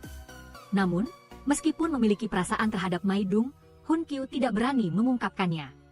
Dia hanya ragu-ragu sejenak lalu diam-diam berbalik. Baru saja keluar dari pintu, dia bertemu dengan seekor babi hutan. Pria itu pun panik dan lari tunggang langgang. Setelah percakapan dengan Hun Kyu, Dong Jin mengumpulkan beberapa informasi penting. Malam itu, dia dan teman-teman lamanya berkumpul untuk mengobrol. Begitu nama Maidung disebutkan, suasana tiba-tiba menjadi tegang. Semua orang merasa canggung dan takut, menganggapnya seperti penyihir pembawa sial. Teman-teman juga bercerita tentang Hong Mo yang dulu sekolah menengah kelas 7.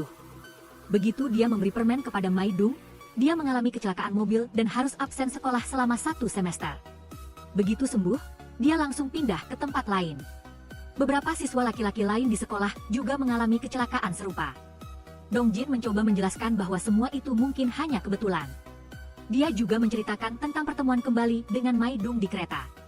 Dia pikir Maidung sudah menjalani kehidupan yang damai, tetapi ternyata setiap hari Maidung masih hidup dalam keterasingan, menghindari pandangan orang lain, tidak bisa memiliki kehidupan normal seperti orang lain. Setelah mendengar itu, seluruh kelompok tiba-tiba terdiam. Tidak tahu bagaimana harus bereaksi. Tepat pada saat itu, Daeun bertanya kepada Dong Jin apa yang diinginkannya agar mereka bantu. Dong Jin segera menjawab, "Tolong bantu saya mengumpulkan data tentang kecelakaan yang terjadi di sekitar Maidung." Keesokan harinya, Dong Jin mengendarai mobilnya ke sekolah Maidong untuk bertemu Daeun. Karena dia adalah guru di sana, dia bisa dengan mudah membuka pintu gudang dan mengizinkannya masuk untuk mencari dokumen. Dia mulai mengobrak-abrik semuanya untuk mencari apa yang dia butuhkan. Beberapa saat kemudian, dia menemukan buku catatan yang berisi informasi siswa sekelas dengan Maidong saat itu, serta daftar siswa dari kelas lain. Dong Jin dengan hati-hati memotret setiap halaman tanpa melewatkan satu pun. Setelah itu, dia mengunggahnya ke komputer dan mulai mengklasifikasikan data. Kecelakaan di sekolah sebagian besar terjadi selama Maidong masih sekolah. Dia fokus mengklasifikasikan siswa laki-laki yang terluka, dari ringan hingga parah, lalu mencari informasi dan alamat mereka. Berkat bantuan seorang teman, Dong Jin menemukan alamat Daeun, teman masa kecil yang pernah berhubungan dengan Maidong. Teman ini membawa Dong Jin menemui Daeun. Mendengarkan dia menceritakan kisah lama. Saat kecil, Daeun sering menggoda Maidong. Mungkin karena suka tetapi tidak berani mengatakannya. Dia pernah sengaja memotong tali saat dia bermain. Akhirnya dia jatuh ke selokan. Selanjutnya, Dong Jin menemukan alamat Hong Mo karena diberikan oleh temannya, Ho Jong. Dia langsung mengendarai mobil ke gedung apartemen tempat Hong Mo tinggal. Dia mengetuk pintu setiap rumah untuk menemukan kamar yang benar. Setelah beberapa saat, dia akhirnya mengetuk pintu rumah yang tepat. Ketika tahu Dong Jin adalah teman Ho Jong, dia langsung meminta Dong Jin menunggu di taman bermain sebentar. Beberapa saat kemudian, Hong Mo turun dan menceritakan kisah masa lalu. Ketika dia masih di sekolah menengah, pada hari Valentine putih, dia membawa permen untuk Midung. Setelah memberikannya, dia mengayuh sepedanya ke jalan lalu ditabrak mobil dan tulangnya patah. Menurut perhitungan Dong Jin, Hong Mo berada di rumah Midung selama 10 menit. Setelah itu, Dong Jin pergi ke lokasi konstruksi untuk menemui Jun Seo.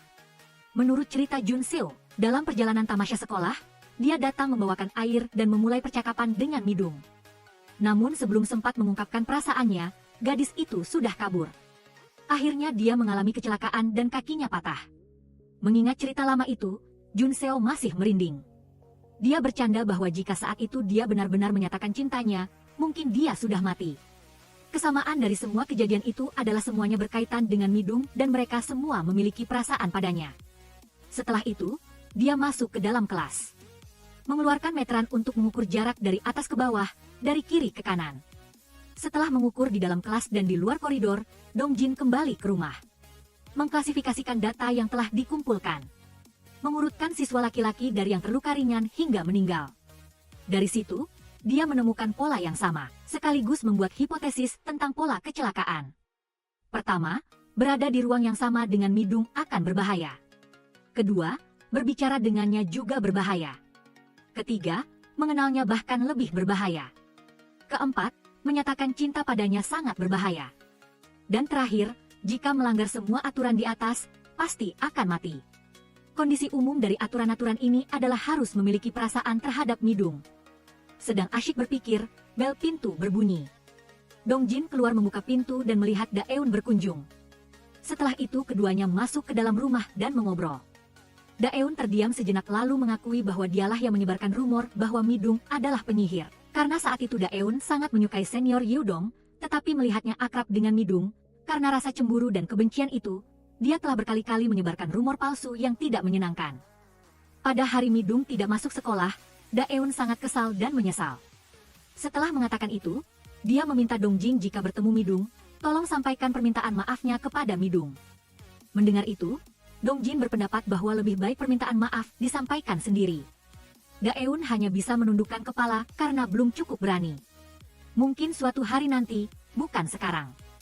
Setelah mengaku, dia baru memberitahu Dongjin informasi tentang senior Yudong. Konon, dia pernah kuliah di Universitas Korea yang sama dengan Midung. Keesokan harinya, Dongjin berkemas dan mengendarai mobilnya ke Seoul. Dia pergi ke perusahaan senior Yudong dan dengan sabar menunggu untuk menemuinya. Begitu melihat Yudong kembali, keduanya langsung masuk ke kantor untuk mengobrol. Namun ketika Dongjin menyebutkan tentang disengat lebah di gereja atau kenangan kuliah bersama Midung, Yudong hanya tersenyum tipis lalu menggelengkan kepala, mengatakan bahwa dia tidak ingat dengan jelas karena semuanya sudah terlalu lama. Meninggalkan perusahaan, Dongjin mencari bioskop untuk menemui pemuda yang mabuk di kereta waktu itu. Menurut ceritanya, Midung sering datang ke bioskop pada jadwal penayangan larut malam. Lambat laun, penjual tiket itu pun jatuh cinta padanya. Pria ini meskipun memenuhi semua aturan yang telah ditetapkan Dongjin, tetapi tetap tidak kehilangan nyawanya. Hari itu hanya nyaris meninggal karena serangan jantung dan segera dibawa ke rumah sakit. Setelah berpikir sejenak, Dongjin tiba-tiba melihat papan namanya.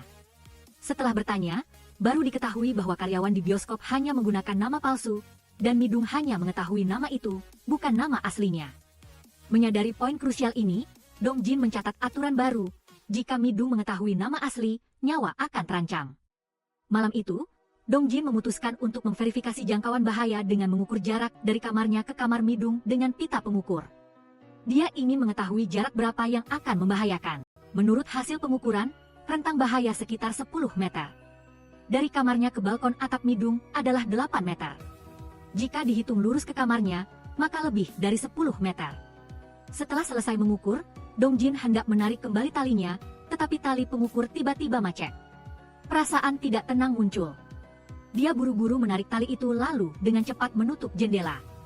Tepat pada saat itu, Midung keluar, memegang secangkir kopi. Dia perlahan-lahan mengagumi salju yang turun, berjalan-jalan di ruang kecilnya.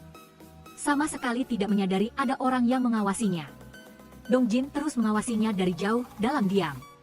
Pada saat itu, tali pengukur tiba-tiba tertarik, melintas di lehernya. Meninggalkan sayatan yang menyakitkan di lehernya, justru berkas sayatan yang menyakitkan itulah Dongjin dapat memastikan bahwa jangkauan bahayanya tepat 10 meter. Dia perlahan mundur, merevisi aturan pertama. Jika berada dalam jarak 10 meter dari Midung akan berbahaya. Sekarang, Dongjin lebih memahami prasyarat hipotesis ini. Keesokan paginya, Midung sedang menanam kentang ketika bibi pemilik rumah datang berkunjung. Setelah berbasa-basi, bibi itu langsung pada intinya, meminta Midung untuk pergi kencan buta. Namun karena kutukannya, Midung tidak tahu bagaimana menjelaskannya kepada bibinya. Untungnya, Saudari Eun Siu muncul tepat waktu untuk menyelamatkannya dan dengan cerdik mengusir bibi itu. Setelah itu, Eun Siu meringkuk di selimut lalu mengajak Midung membuka kedai mie bersama. Bekerja di stasiun televisi dan melakukan hal-hal yang tidak disukai setiap hari sama sekali tidak menarik. Mendengar itu, jelas kakak perempuan itu sedang bosan dan ingin mencari pekerjaan baru. Tetapi Midung hanya bercanda lalu pergi ke dapur untuk memasak mie untuknya. Pada saat yang sama, Ibu Zuna sedang melihat putrinya terbaring di ruang isolasi ketika perawat masuk dan berkata ada orang yang menunggu untuk menemuinya di luar. dia keluar dan melihat Dung Hoop sedang menunggu. Setelah itu, keduanya keluar untuk berbicara. Ibu Zuna mengatakan bahwa setiap kali dia melihat polisi, dia semakin sedih mengetahui bahwa orang terkutuk itu belum ditangkap, dan semakin mengkhawatirkan keselamatan putrinya. Mendengar itu, Dung Hoop memahami masalahnya. Dia hanya berpesan kepada bibi itu untuk menjaga kesehatan lalu berdiri dan pergi. Ibu Zuna menoleh dan melihat polisi itu telah meninggalkan sepasang sarung tangan untuknya. Begitu Dung Hoop kembali ke kantor polisi, Hunwo langsung memberinya surat perintah penyediaan informasi pelaku kejahatan, beserta nomor plat mobil yang terdaftar atas nama ayah pelaku. Tanpa ragu, Dung Hoop meminta untuk menerbitkan surat perintah penangkapan mobil tersebut. Namun baru saja selesai bicara, kepala tim sudah masuk dengan lesu, menghela napas meminta maaf karena tidak bisa membantunya di hadapan atasan. Oleh karena itu, sekarang Dung Hoop harus menulis laporan. Keesokan harinya, Eun Siu menerima kabar bahwa atasannya telah mengundurkan diri. Jadi, dia dengan marah bertanya alasannya, dan baru tahu bahwa dia mengundurkan diri untuk kembali ke desa menanam sayur dan memelihara ikan. Atasannya juga bercerita bahwa ada seseorang yang mencari Eun Siu dan akan menunggu di kafe dekat kantor. Setelah itu, Eun Siu pergi ke kafe menemui Dung Jin. Awalnya Eun Siu curiga Dung Jin adalah penipu, bahkan orang mesum yang menguntit Midung, jadi dia bersikap cukup waspada. Untuk menghindari kesalahpahaman, Dung Jin menjelaskan bahwa dia mendengar Senior Yeoudo mengatakan Eun Siu adalah orang terdekat dengan Midung, jadi dia datang untuk mengumpulkan informasi lebih lanjut. Sambil berbicara, dia mengeluarkan data tentang kecelakaan yang terkait dengan Midung untuk ditunjukkan kepada Eun Siu. Setelah membacanya, dia perlahan-lahan mulai mempercayai Dung Jin. Eun Siu bertanya mengapa Dung Jin berusaha mencari tahu begitu banyak. Dia juga pernah mencoba menarik Midung keluar dari lumpur, tetapi sia-sia. Oleh karena itu, Eun Siu berharap Dung Jin akan menjadi orang yang selalu dia harapkan, seseorang yang bisa menarik Midung keluar dari lumpur. Jadi, Eun Siu mulai menceritakan segalanya saat kuliah. Saat itu, Eun Siu adalah ketua OSIS jurusan Bahasa Inggris. Midung selalu sengaja berpakaian gelap agar tidak menarik perhatian, tetapi itu justru kontraproduktif. Para siswa laki-laki malah menganggap penampilannya misterius. Bahkan Senior Yu Jong saat bertemu Midung pun bersikap dingin, seolah sangat khawatir bertemu dengan orang yang tidak ingin ditemui. Seorang siswa laki-laki yang menyukai Midung bahkan sengaja meminjam pulpen agar saat mengembalikannya bisa meminta nomor teleponnya. Tapi Midung cepat-cepat menghindar dan pergi. Sementara Eun Siu merasa sangat aneh tentang Midung, seperti jatuh hati dan ingin mencari tahu lebih banyak tentangnya. Rasanya seperti saya sudah lama mengenal Midung. Waktu terus berlalu hingga akhir semester. Meskipun Midung sudah menghindar, mahasiswa yang meminta nomor teleponnya sebelumnya masih mengikutinya. Dia bahkan ingin mengajaknya menonton film. Ketika Midung menolak, dia langsung mengejar. Akhirnya dia tersandung tangga dan kakinya patah. Setelah itu, dengan kaki yang diperban, siswa laki-laki itu masih harus menyeret dirinya ke klub bahasa Inggris. Melihat itu, Eun Siu penasaran bertanya apa yang terjadi, dan tahu dia jatuh dari tangga karena mengejar Midung. Mahasiswa lain juga menambahkan cerita bahwa tidak sedikit siswa laki-laki yang tergila-gila pada Midung. Bahkan seorang dosen bahasa Inggris pun sangat tergila-gila padanya. Kecelakaan-kecelakaan yang terjadi di sekolah baru-baru ini juga dikabarkan karena Midung. Senior Yu Jong bahkan mengatakan bahwa saat SMA, dia juga telah menyebabkan kecelakaan pada banyak siswa laki-laki lainnya. Mendengar itu, Eun Siu semakin marah dan membela Midung, berpendapat bahwa pria macam apa yang menyebarkan rumor tentang seorang gadis seperti itu. Tetapi yang lebih parah adalah Yu Jong tidak hanya berbicara di belakang, bahkan secara terang-terangan menyatakan di depan semua orang, tepat saat Midung berdiri di dekatnya, bahwa dia adalah penyihir yang membawa nasib buruk semuanya mencapai puncaknya pada hari ujian terakhir mata pelajaran bahasa Inggris. Midung selesai mengerjakan soal dan menyerahkannya kepada gurunya. Guru itu memanggilnya kembali dan menulis, "Aku mencintaimu," di lembar ujian. Melihat hal itu, Midung ketakutan dan bergegas lari keluar. Dia segera menelepon layanan darurat, karena firasat gurunya akan mengalami hal buruk, tetapi operator mengira dia hanya bercanda dan menutup telepon saat hendak pulang. Eun Siu muncul entah dari mana lalu memohon kepada Midung untuk pergi makan dengannya. Kalau tidak, mengobrol selama 3 menit juga tidak apa-apa. Saat sedang memohon, dia melihat ke atas dan melihat Guru Dung sedang duduk di ambang jendela mengamati Midung. Begitu dia selesai berbicara, sepotong batu bata di jendela jatuh. Guru Dung juga jatuh bebas ke halaman sekolah. Eun-siu ketakutan dan tidak ingin Mi-dung melihat pemandangan itu, jadi dia dengan cepat memeluknya untuk meyakinkan bahwa semuanya baik-baik saja. Setelah kecelakaan, Guru Dung desas-desus bahwa Mi-dung adalah penyihir tidak lagi hanya rumor tapi telah menjadi kenyataan yang ditegaskan oleh semua orang. Tidak tahan lagi, Mi-dung memutuskan untuk berhenti sekolah. Eun-siu butuh waktu lama untuk menemukan tempat tinggal Mi-dung, tapi tempat ini sangat terpencil dan akan segera dibongkar. Meskipun Eun-siu menunjukkan kepedulian dan bertanya tentang kabarnya, Mi-dung tetap dingin dan memintanya untuk pergi melihat hal itu. Eun-siu hanya merobek kertas dan menuliskan nomor teleponnya, kemudian berdiri dan pergi. Di jalan dia terus berharap Mi-dung akan meneleponnya, tapi tidak ada apa-apa. Sekitar 3 bulan kemudian Eun-siu baru menerima telepon dari Mi-dung ketika dia tiba di lokasi.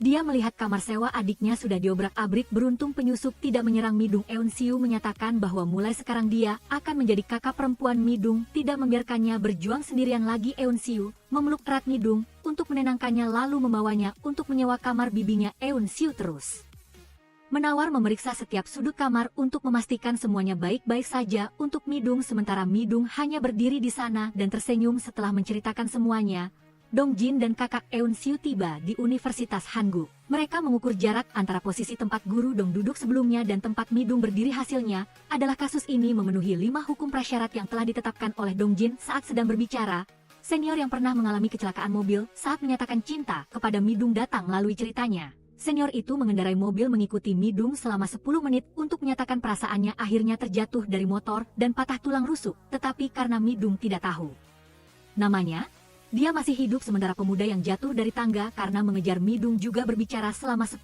menit tapi hanya mengajaknya menonton film, jadi tidak mengalami kecelakaan yang terlalu parah. Setelah mengumpulkan data dari 2 orang lainnya, Eun-siu berpendapat bahwa dengan ingatan yang terputus-putus seperti itu, tidak tahu apakah bisa meminimalkan kesalahan variabel. Dongjin menjawab bahwa hanya ada satu cara saja, yaitu dia harus mencoba sendiri aturan itu. Bagaimanapun juga, dia harus mencari tahu segalanya sendiri. Mendengar itu, Eun-siu penasaran dan bertanya apakah Dongjin menyukai Mi-dung dan menerima jawaban bahwa dia merasa sedih setiap kali melihat Mi-dung bukan lagi bahagia seperti dulu. Keesokan harinya, berkat informasi dari Eun-siu, Dongjin mengetahui bahwa setiap hari Selasa, pengantar barang dari supermarket akan mengantar barang ke rumah Mi-dung. Jadi Dongjin memutuskan untuk pergi ke supermarket itu untuk melamar pekerjaan. Pemilik toko melihat riwayat pekerjaan yang sangat bagus dan semakin khawatir, tapi dia juga mengerti pasti ada masalah pribadi sehingga pria ini melamar pekerjaan. Jadi dia setuju mempekerjakan Dongjin setiap hari Selasa. Maka pada hari pengiriman pertama, Dongjin mengendarai motor ke apartemen Mi-dung. Dia langsung naik ke lantai tempat tinggalnya. Sejak saat ini Dongjin telah memasuki ruang lingkup 10M di sekitar Mi-dung dan tidak boleh tinggal lebih dari 10 menit di area itu. Dia menyetel jam di arlojinya tepat 10 menit lalu menekan bel untuk memanggil Mi-dung, menggunakan alasan perlu tanda tangan agar dia harus keluar menemuinya. Begitu saja Mi-dung berdiri tepat di depan Dongjin. Dan sebelum menjadi kurir pengantar, Dongjin telah mengamati semua tindakan dan jadwal harian Mi-dung. Harinya dimulai menjelang tengah hari. Mi-dung sarapan terlambat lalu pergi ke teras untuk berolahraga meregangkan otot. Dia mulai bekerja pada jam 1 siang. Pekerjaannya adalah menerjemahkan konten siaran dan publikasi selama istirahat. Mi-dung akan pergi ke teras untuk minum kopi dan membaca buku lalu makan mie instan atau makanan olahan siap saji untuk menghemat waktu, kemudian melanjutkan bekerja sampai tengah malam. Pada pukul 2.30 pagi, saat tidak ada orang lewat, Mi-dung akan keluar untuk memberi makan kucing liar. Itu juga satu-satunya waktu dia keluar dalam sehari. Terkadang Eun-siu akan berkunjung. Dia juga satu-satunya orang luar yang ditemui Mi-dung sebulan sekali. Mi-dung akan naik bus acak di halte lalu pergi ke halte terakhir dan kembali. Itu adalah perjalanan Mi-dung setiap bulan dan setiap hari Selasa. Pengantar barang dari supermarket akan mengantar barang ke rumah Mi-dung. Jadi Dongjin mengambil kesempatan itu untuk melamar sebagai pengantar barang. Sebelum bekerja, dia tidak lupa mampir ke toko perlengkapan pendaki, kemudian membeli helm murah untuk pemula. Menunggu sampai dia menerima pesanan dari Mi-dung pada hari Selasa. Dongjin akan segera mengemas barang untuk dikirim. Berkat pekerjaan ini, dia memiliki kesempatan untuk bertemu Mi-dung dari jarak dekat meskipun hanya 10 menit.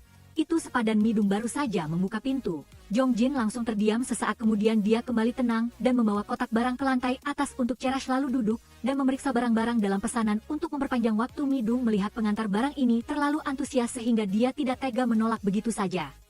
Dia menunggu sampai dia selesai memeriksa semua barang lalu memberikan uang dan menandatangani formulir konfirmasi. Setelah itu Dongjin segera pergi. Mi-dung juga mengikutinya dan berterima kasih padanya karena telah memeriksa barang. Dengan teliti Dongjin buru-buru lari keluar dari apartemen. melihat arloji untuk memeriksa dan merasa lega karena tidak lebih dari 10 menit. Sejak saat itu Jong Jin memutuskan untuk memverifikasi hukum 10 menit ini. Setiap malam dia naik ke lantai apartemen Midung dan menyetel jam jika tidak lebih dari 10 menit. Dia baik-baik saja dan tidak dalam bahaya, jadi Jong Jin mulai mencoba melihat apa yang terjadi jika dia tinggal lebih dari 10 menit. Tapi seperti yang dia duga, begitu dia turun, dia terjatuh dan terkilir kakinya. Hasilnya, dia harus pergi ke rumah sakit untuk menemui dokter. Setelah itu Jong Jin merevisi hukum pertama, berada di dekat Midung dalam jarak kurang dari 10 meter dan lebih dari 10 menit akan berbahaya. Beberapa hari kemudian, Jong Jin terus mengantar barang untuk Midung. Pada hari Selasa dia membaca pesanan agar Midung bisa memeriksanya. Saat sedang membaca, lampu langit-langit mati, jadi Jong Jin harus melambaikan tangannya ke atas agar lampu menyala. Kemudian dia melanjutkan memeriksa barang. Setelah selesai, 6 menit telah berlalu, tapi kali ini Midung mengeluarkan kartu untuk membayar. Jong Jin lupa tidak membawa mesin gesek kartu. Melihat itu, Midung masuk ke dalam rumah untuk mengambil uang tunai, sementara Jong Jin berdiri di luar berdoa agar tidak lebih dari 10 menit. Begitu dia menerima uang, Jong Jin segera lari secepat mungkin ke bawah. Untungnya tidak lebih dari 10 menit, tapi belum apa-apa. Dia nyaris ditabrak oleh pengantar barang lain. Dia pikir semuanya akan berjalan lancar dan tidak ada yang terjadi, lalu papan di atas terlepas dan jatuh menimpa Jong Jin.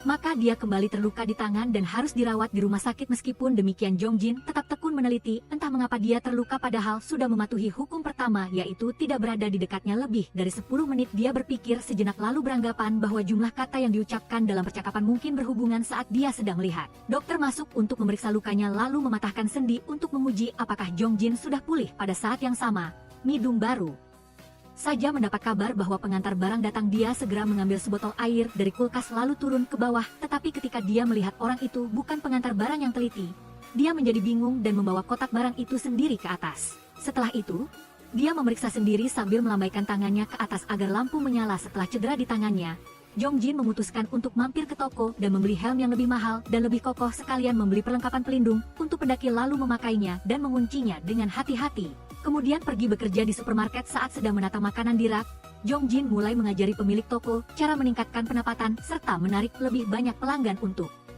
berbelanja di sini dengan menggunakan analisis data yang telah dia lakukan saat masih menjadi konsultan strategi bisnis untuk supermarket besar. Begitu selesai berbicara, Midung juga menelepon untuk memesan. Jong Jin pergi mengantar dan membawa kotak barang itu ke lantai atas untuk Midung. Kali ini dia dengan hati-hati menghitung jumlah kata yang diucapkannya saat memeriksa barang. Keduanya juga melambaikan tangan bersama ke atas agar lampu menyala seperti kebiasaan dari saat memeriksa barang sampai menerima uang. Total dia mengucapkan 8 kalimat tepat saat Jong Jin hendak pergi. Midung khawatir bertanya tentang luka di tangan Jong Jin. Tidak ingin Ceres berpikir itu salahnya, jadi Jong Jin berbohong bahwa dia terluka saat berolahraga. Setelah berbicara, dia lupa berapa banyak kata yang telah diucapkannya. Begitu saja, dia buru-buru lari ke bawah lalu melihat ke papan di apartemen. Untungnya kali ini sudah dipaku ke dinding dengan sangat kuat. Jong Jin merasa lega lalu mengendarai mobilnya pergi, tapi belum apa-apa. Dia kehilangan kendali lalu jatuh di jalan. Berkat itu, hukum nomor 2 juga direvisi, berbicara dengan Midung lebih dari 10 kalimat akan berbahaya. Beberapa saat kemudian, Jong Jin sedang duduk di rumah sakit, tubuhnya dibalut di mana-mana. Eun Siu datang berkunjung lalu mulai mengoceh panjang karena kebiasaan bertindak tanpa berpikir. Dia juga menasihati Jong Jin untuk meninggalkan rencana mendekati Midung jika dia masih ingin hidup, tapi Jong Jin hanya tersenyum dan tidak mudah menyerah secepat itu. Eun Siu mencoba mengatakan semua yang dia bisa lalu berbalik dan pergi. Setelah waktu yang lama berlalu, luka Jong Jin sudah sembuh total. Ini juga hari dalam sebulan di mana Midung akan bepergian dengan bus. Jong Jin memutuskan untuk membuntuti dan mengikutinya karena dia ingin melihat kota bersama gadis yang disukainya. Jadi Jong Jin naik bus dan duduk di barisan belakang. Jarak antara dia dan Midung dihitung secara diagonal adalah sekitar 11 meter, jadi tidak akan ada bahaya yang terjadi. Bus mulai berjalan dan Midung mulai melihat-lihat sekeliling sementara Jong Jin diam-diam mengamati gadis cantik itu dari belakang. Waktu berlalu dan bus akan kembali ke halte awal. Jong Jin menyesal dan diam-diam berharap jalanan macet sedikit lagi untuk memperpanjang waktu, tapi hal tak terduga terjadi saat bus tiba di halte terakhir. Midung melihat seorang nenek naik bus sehingga dia memberikan tempat duduknya. Sementara dia sendiri turun untuk berdiri. Jong Jin cemas menyetel jam karena saat ini jarak di antara keduanya belum sampai 5 meter. Dia pikir dia akan turun di halte berikutnya, tapi bus malah macet di jembatan dan tidak bisa kemana-mana. Hujan juga turun dan petir menyambar di mana-mana. Dia cemas melihat ke truk lalu melihat arloji. Sekarang sudah 9 menit. Jika tidak keluar dari jarak 10 meter pasti akan mati. Jong Jin memutuskan untuk memanjat keluar dari bus melalui jendela meskipun semua orang menghalangi. Begitu dia berdiri, Topinya diterbangkan oleh angin. Midung mengenali wajah yang familiar, jadi dia segera membuka jendela dan memanggil nama Jongjin. Begitu mendengarnya, pria itu langsung tahu bahwa dia telah melanggar terlalu banyak aturan, tapi dia sudah mempersiapkan diri dengan matang, jadi tidak ada yang perlu dikhawatirkan begitu saja.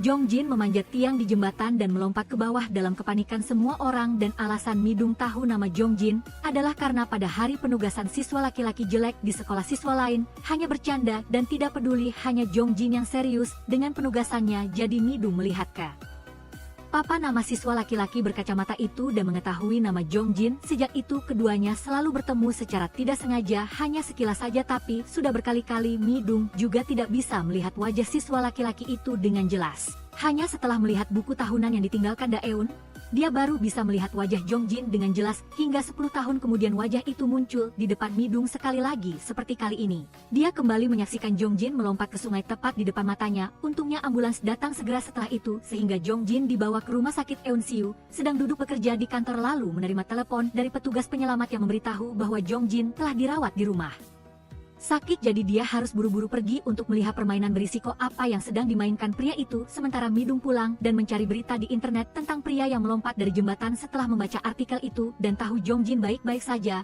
dia baru merasa lega. Pada saat yang sama, Jongjin membuka matanya dan melihat dirinya sudah berada di ranjang rumah sakit. Di sampingnya adalah sahabatnya, seorang polisi yang sedang merapikan barang-barang. Dung Ho melihat temannya sadar lalu mulai memarahinya, tidak mengerti mengapa dia bermain-main dengan melompat dari jembatan. Begitu selesai berbicara, Eunsiu lari masuk dan memarahi Jongjin dengan suara keras, membuat teman polisinya terkejut tidak mengerti apa-apa. Setelah itu Dung Ho juga pergi untuk mengurus administrasi rawat inap Jongjin. Eunsiu tetap tinggal dan terus memarahi Jongjin karena suka mengambil risiko. Jongjin hanya bisa memohon agar dia membantunya untuk terakhir kalinya. Dia ingin tahu apa variabel terakhir itu, karena sejak saat itu sampai sekarang, semua orang yang memiliki perasaan terhadap Midung mengalami bahaya. Lalu bagaimana dengan Midung?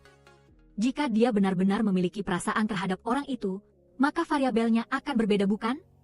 Maka Jongjin ingin meminta Eunsiu untuk mewakilinya menanyakan hal ini kepada Midung. Keesokan harinya, Eunsiu memarkir mobil di depan apartemen menunggu Midung karena mereka berdua telah memutuskan untuk pergi berkemah bersama meskipun cuaca dingin. Midung tidak bisa menolak ajakan Eunsiu. Keduanya pergi ke area perkemahan lalu duduk menyeruput kopi panas dan mengobrol. Eunsiu buru-buru diam-diam menelepon Jongjin lalu meletakkan ponselnya agar dia bisa mendengarkan percakapan itu. Eunsiu mulai bertanya apakah Midung pernah menyukai seseorang. Midung dengan malu-malu menceritakan bahwa dia pernah menyukai senior yang sering ditemui di gereja karena dia Midung jadi lebih sering pergi ke gereja, tapi suatu hari dia mendengar kabar bahwa senior itu menderita epilepsi karena tidak sengaja mendengar percakapan antara Yeojong dan apoteker wanita di toko obat. Saat itu, dia terlihat tidak nyaman dan menyembunyikan obatnya di saku. Lalu pergi. Waktu terus berlalu begitu cepat.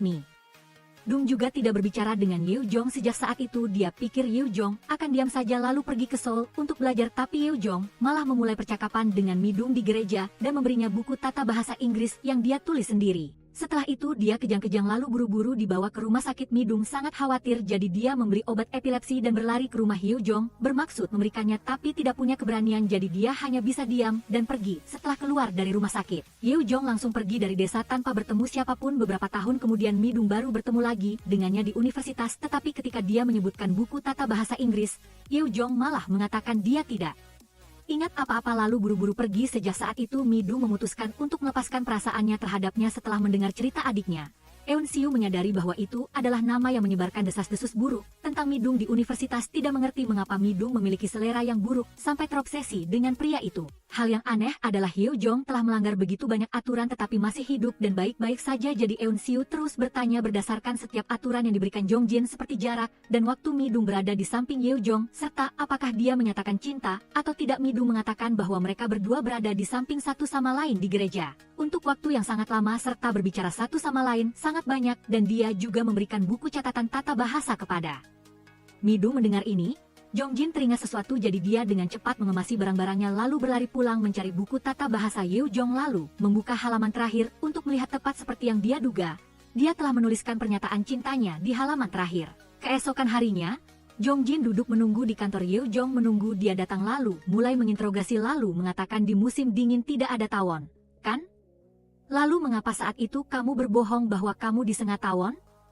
Mendengar itu, Yeojong mengatakan bahwa saat dia sadar Semua orang sudah ramai membicarakannya, jadi Yeo Jong memutuskan untuk diam tidak bersuara saat itu. Dia tidak disengat tawon karena Midung berbohong agar kebenaran tidak terungkap, atau dia melihat pemandangan itu memang harus berterima kasih kepada Midung karena telah membelanya, tapi Yeo Jong juga tidak pernah meminta Midung untuk melakukannya. Jadi mengapa harus merasa berhutang budi? Jongjin sangat marah dengan kekurang ajaran seniornya. Seharusnya dia sudah lama mati karena melanggar aturan. Bahkan menyatakan cinta kepada Midung. Yeo Jong terdiam lalu menyangkal bahwa dia tidak pernah menyatakan cinta. Jongjin lalu mengambil buku catatan tata bahasa itu dan memberikannya kepadanya, dan Jongjin mendapatkannya saat diam-diam mengamati Midung membuang sampah menunggu dia kembali ke apartemen. Dia pergi dan mengambil buku catatan tata bahasa itu. Yeo Jong membukanya dan melihat tulisan tangannya di halaman terakhir. Dia akhirnya mengakui bahwa dia memiliki perasaan terhadap Midung saat masih muda, hanya saja dia malu karena dia tahu dia menderita epilepsi. Jongjin marah dan menganggap ini tidak adil. Aku hanya ingin berbicara beberapa kata dengannya, tapi tubuhku sudah begitu menderita. Mengapa hanya kamu yang menjadi pengecualian dan lolos dari aturan-aturan itu? Kamu tidak memiliki hak untuk menjadi variabel Midung. Saat Jongjin hendak pergi, Yeo Jong langsung bertanya apakah dia pikir dia punya hak jika sesuai dengan aturan. Kamu akan mati, sebaiknya berhenti selagi masih bisa pergi. Jongjin tidak menjawab. Dia membuka pintu dan pergi. Dia mengendarai mobil pulang dalam keadaan lelah lalu naik ke kamar, duduk di depan komputer berpikir sampai malam. Setelah itu Jongjin menulis informasi tentang dirinya sendiri di bawah catatan sambil menangis. Dia menempelkan fotonya di papan lalu pergi ke jendela dan mengamati Midung berbicara pada dirinya sendiri. Jika berhenti di sini, maka dia tidak ada bedanya dengan penguntit yang membuat Midung semakin menderita. Variabel terakhir adalah perasaan gadis itu.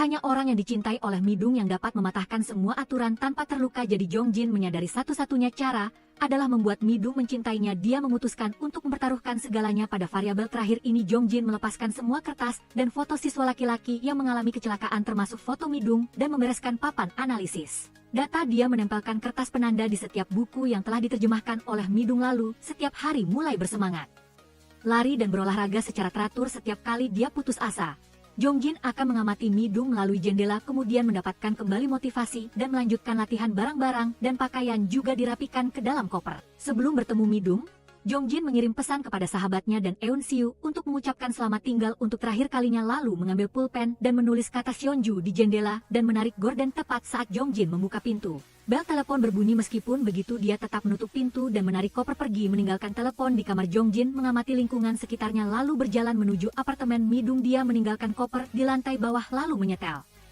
arlojinya. Setelah itu dia naik dan menekan bel pintu Midung. Keduanya berdiri di teras dengan jarak 10 meter. Jongjin menggunakan jarinya untuk menghitung jumlah kata yang dia ucapkan. Pria itu telah melatih tubuhnya agar benar-benar sehat sehingga bisa mengungkapkan perasaannya kepada Midung. Mendengar itu Midung langsung khawatir dan memintanya untuk tidak mengatakan apa-apa. Jongjin tetap melanjutkan bicara dan menganggap Midung tidak bersalah. Pria itu mengambil kotak hadiah kecil dari sakunya dan meletakkannya di tanah dan mengatakan, ini adalah hadiah yang dikirimkan teman-teman dari Terbaik untukku. Sebenarnya aku punya banyak hal yang ingin kukatakan, tapi hari ini aku tidak akan mengatakannya. Saat ini tangan Jongjin juga mengepal karena sudah mengucapkan 10 kalimat. Pria itu berbalik dan pergi dengan enggan. Setelah itu berbalik lagi dan berkata, Midung, kamu lakukan saja apa yang kamu suka, tidak akan terjadi apa-apa. Setelah mengatakan itu, pria itu segera pergi. Kali ini dia tidak sengaja mengucapkan lebih dari 10 kalimat lagi. Jongjin turun tepat saat jam menunjukkan 9 menit. Tapi bagaimanapun juga, jalan masih panjang. Pria itu memegang erat pegangan koper lalu mengamati sekeliling di mana saja bisa ada bahaya. Tapi Jongjin tidak terlalu takut lagi. Tepat saat Jongjin melanjutkan menarik kopernya,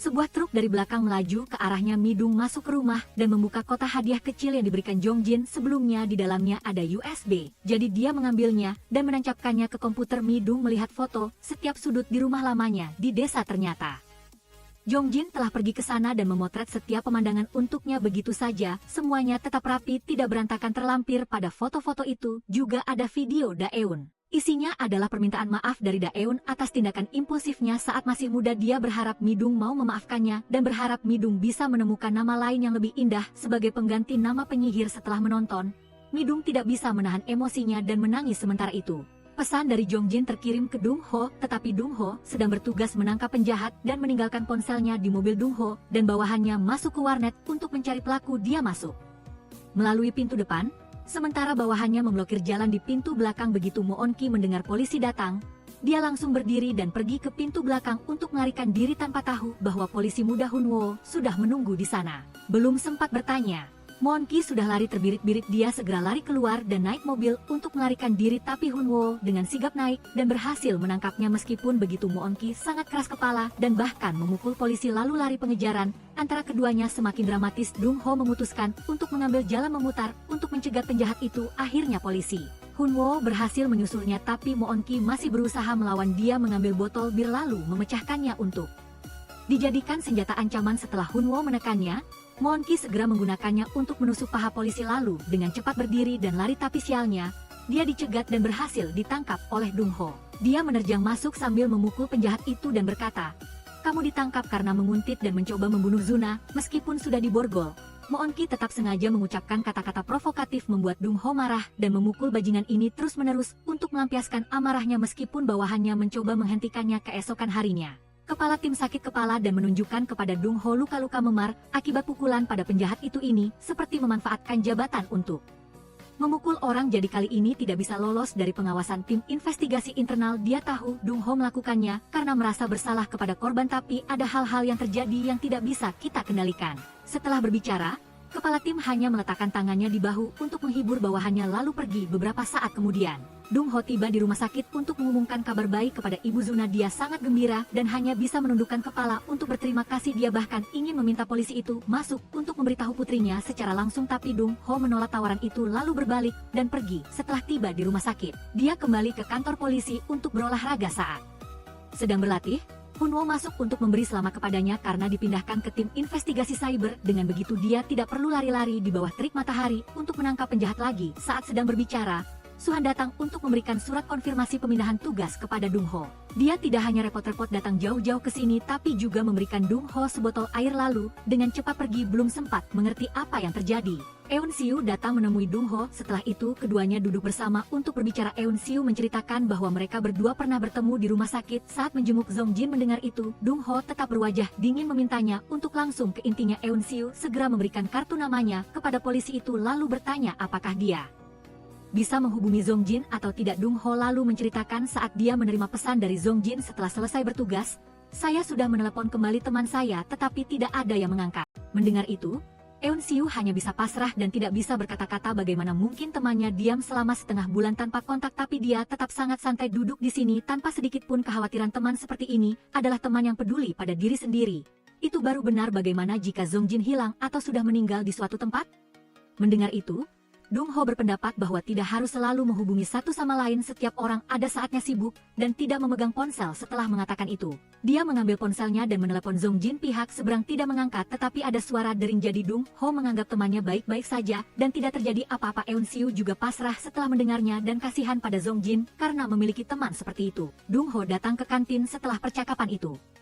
Saat ia sedang makan sendirian, Hunwoo datang membawa nampan makanannya dan duduk bersamanya. Pemandangan itu mengingatkannya pada saat kuliah ketika Zong Jin juga datang dan mulai berbicara dengannya dengan cara yang sama. Setelah makan, Dung Ho menceritakan hal ini kepada adik kelasnya, Hunwoo, yang berpikir bahwa hal pertama yang perlu dilakukan adalah menghubungi keluarga korban. Mendengar itu, Dung Ho mengatakan bahwa Zong Jin tidak lagi memiliki kerabat. Ia kemudian meminta adik kelasnya untuk mencari tahu informasi terbaru tentang Zong Jin dan bergegas pergi. Sesaat kemudian, Dung Ho tiba di perusahaan Sai Solutions untuk bertanya kepada seniornya Dung Ho tentang keberadaan Zong Jin. Dia juga hanya tahu bahwa Zong Jin berhenti kerja 6 bulan yang lalu. Dia mengatakan ada hal mendesak yang perlu diselesaikan. "Selama ini saya belum pernah melihat Zong Jin dalam keadaan seperti itu." Lalu ia menyalahkan Dung Ho karena temannya sudah lama berhenti kerja tetapi baru mengetahuinya sekarang. Seniornya juga ingat bahwa Zong Jin meminta untuk mengirimkan barang-barang yang tersisa melalui layanan pengiriman saat dia berhenti. Jadi Dung Ho pergi ke alamat pengiriman di daerah Cheonho. Sebelum naik ke apartemen tempat Zong Jin tinggal, dia secara tidak sengaja melewati Midung tanpa menyadarinya. Dung Ho dan manajer wanita itu naik ke kamar Zong Jin untuk membuka pintu dengan kartu.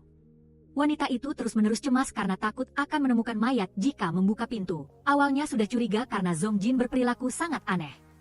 Dia bersikeras untuk tinggal di lantai ini. Melihat manajer wanita ragu-ragu, Dung Ho merebut kembali kartu dan membuka pintu. Anehnya, bagian dalamnya sangat rapi dan bersih. Manajer wanita juga menceritakan bahwa sebelumnya Zong Jin terus-menerus mengganggu karyawan paruh waktu untuk bisa tinggal di kamar ini. Mendengar itu, Dung Ho segera menemui Sung Min untuk mendapatkan informasi. Dia juga berpikir Zong Jin cukup aneh. Terus-menerus bersikeras untuk tinggal di kamar 602 itu. Selalu berdiam diri di rumah kecuali beberapa hari dia bekerja paruh waktu di supermarket seminggu sekali. Setelah itu Dong Ho pergi ke supermarket untuk bertanya kepada pemiliknya tentang Zong Jin, dan ia mengetahui bahwa temannya selalu penuh luka. Terakhir kali, ia mengatakan kepada pemiliknya bahwa ia terluka parah sehingga harus dirawat di rumah sakit dan tidak bisa bekerja lagi. Selanjutnya, Dong Ho menemui Presiden Lee untuk menanyakan situasinya. Presiden Lee menganggap Zong Jin adalah orang yang sangat istimewa. Daripada menggunakan bakatnya untuk mencari uang, ia malah menggunakannya untuk membantu orang lain. Orang seperti itu tidak akan mudah menyerah pada kehidupan. Presiden Lee juga meminta Dong Ho, jika bertemu lagi, untuk menyampaikan terima kasihnya kepadanya. Karena berkat Zong Jin yang memperkenalkan kepala departemen di danau, kini saya bisa tidur nyenyak bahkan saat sedang di mobil. Kemudian dia mengucapkan selamat tinggal dan masuk ke mobil untuk pergi. Setelah itu Dong Ho kembali ke kamar Zong Jin. Dia duduk dan menyalakan komputer untuk mencari informasi. Tetapi di dalam komputer, selain program statistik, tidak ada apa-apa lagi. Dong Ho berdiri dan mendekati rak buku untuk melihat apakah ada informasi yang berguna. Dia melihat semua buku ditempel catatan di halaman sampul depan. Tiba-tiba telepon berdering. Dong Ho membungkuk dan mengangkat telepon Zong Jin. Sebelum dia sempat mengatakan apa-apa, Eun Siu di ujung telepon sudah berbicara tanpa henti, bahkan menjelek-jelekan Dong Ho sebagai orang yang pemarah dan aneh. Hanya setelah dia menyadari bahwa polisi ada di ujung telepon, dia baru menghentikan perkataannya yang kasar. Dong Ho meminta mereka berdua untuk bertemu karena ada hal penting yang perlu dijelaskan. Setelah itu, Dong Ho pergi ke stasiun televisi untuk menemui Eun Siu. Dia memberikan Eun Siu sebuah buku dari rak buku Zong Jin dan mengatakan bahwa Zong Jin telah meninggalkan petunjuk di rak buku sebelum menghilang. Biasanya, melihat rak buku bisa menebak minat seseorang, tetapi rak buku Zong Jin tidak seperti itu. Semuanya adalah buku pengembangan diri yang sudah usang dan tidak ada yang mau membacanya. Satu-satunya kesamaan adalah semuanya adalah buku berbahasa Inggris yang perlu diterjemahkan. Yang lebih kebetulan lagi, penerjemahnya adalah orang yang sama bernama Park Mi-jung. Dan dalam riwayat hidup orang ini ada program dokumenter perjalanan, yang juga merupakan program yang ditangani oleh sutradara Eun Siu. Jadi saya ingin bertanya, apa hubungan Anda dengan Zong Jin? Sutradara wanita itu pusing tidak tahu bagaimana menjelaskannya, jadi dia hanya bisa bertanya kepada polisi, apakah Anda percaya ada penyihir di dunia ini? Mendengar itu, Dong Ho teringat bahwa Zong Jin pernah bertanya kepadanya hal yang sama sebelumnya. Memahami masalahnya, polisi itu segera merebut buku itu dan berbalik pergi. Eun Siu buru-buru mengejar dan menanyakan mengapa dia pergi dengan angkuh. Saya pikir Zong Jin akan menemukan cara untuk membantu Mi-jung, jadi saya hanya mengizinkannya melakukan hal-hal seperti itu. Dong Ho berpikir Eun Siu telah membantu mendorong Zong Jin ke dalam bahaya, jadi mulai sekarang biarkan dia mencari sendiri. Melihat itu, Eun Siu berkata, saya tahu mengapa Zong Jin tinggal di rumah itu. Dong Ho segera berubah pikiran dan kembali menatap Eun Siu. Setelah itu, mereka berdua pergi ke apartemen Zong Jin untuk menyelidiki. Begitu masuk, Eun Siu memuji kerapian Zong Jin, tetapi Dong Ho berpikir temannya sedang menyusun strategi karena dia sudah menduga saya akan datang ke sini. Jadi dia sengaja melakukan ini untuk meninggalkan petunjuk. Satu-satunya petunjuk saat ini adalah Mi-dung. Eun Siu mendekati jendela dan menunjuk keluar, mengatakan bahwa rumah di sana adalah rumah Mi-dung. Dong Ho mendekat untuk mengamati dan mengetuk kaca jendela. Ia berpikir bahwa ini adalah jenis kaca yang lebih tebal dari kaca jendela biasa. Ini adalah jenis kaca satu arah yang digunakan di ruang interogasi polisi. Jika lampu tidak dinyalakan, orang di luar tidak akan bisa melihat ke dalam. Setelah mengatakan itu, Dong Ho segera mematikan lampu untuk memverifikasi perkataannya. Eun Siu segera menutupi tubuhnya karena takut polisi itu akan melakukan sesuatu padanya. Saat itu, di jendela muncul tulisan yang berarti, bersinar di sisiku. Melihat itu, Dong Ho dengan cepat membuka komputer, lalu membuka riwayat penjelajahan web terbaru. Tautan itu mengarah ke halaman log. Eun Siu duduk di depan layar untuk menjelajahi. Halaman sampul akun log ini bertuliskan, konsistensi kebetulan acak. Dong Ho juga menyadari bahwa ini adalah frasa favorit Zong Jin. Hanya ada 2 postingan yang diunggah dan postingan terbaru sangat dekat dengan waktu Zong Jin mengirim pesan kepada Dong Ho. Melihat itu, Eun Siu mengulurkan tangan untuk mengambil mouse tetapi tidak sengaja menyentuh tangan polisi itu. Keduanya mencoba mengabaikan suasana canggung dan melanjutkan penyelidikan. Eun Siu mengambil mouse dan membaca postingan terbaru. Tertulis bahwa setiap penemuan hanya berbeda seberapa dekatnya dengan hasil. Semuanya adalah kebetulan. Saya memutuskan untuk mencatat apa yang telah terjadi. Laporan statistik pertama belum gagal. Dong Ho berpikir temannya membuat halaman ini untuk mencatat sesuatu. Kalau begitu pasti ada postingan rahasia. Begitu mengklik postingan pribadi, akun meminta untuk masuk. Dong Ho mengetik nama akun berdasarkan tulisan di kaca jendela, tetapi tidak tahu bagaimana memasukkan kata sandi. Memasukkan tanggal lahir tidak benar.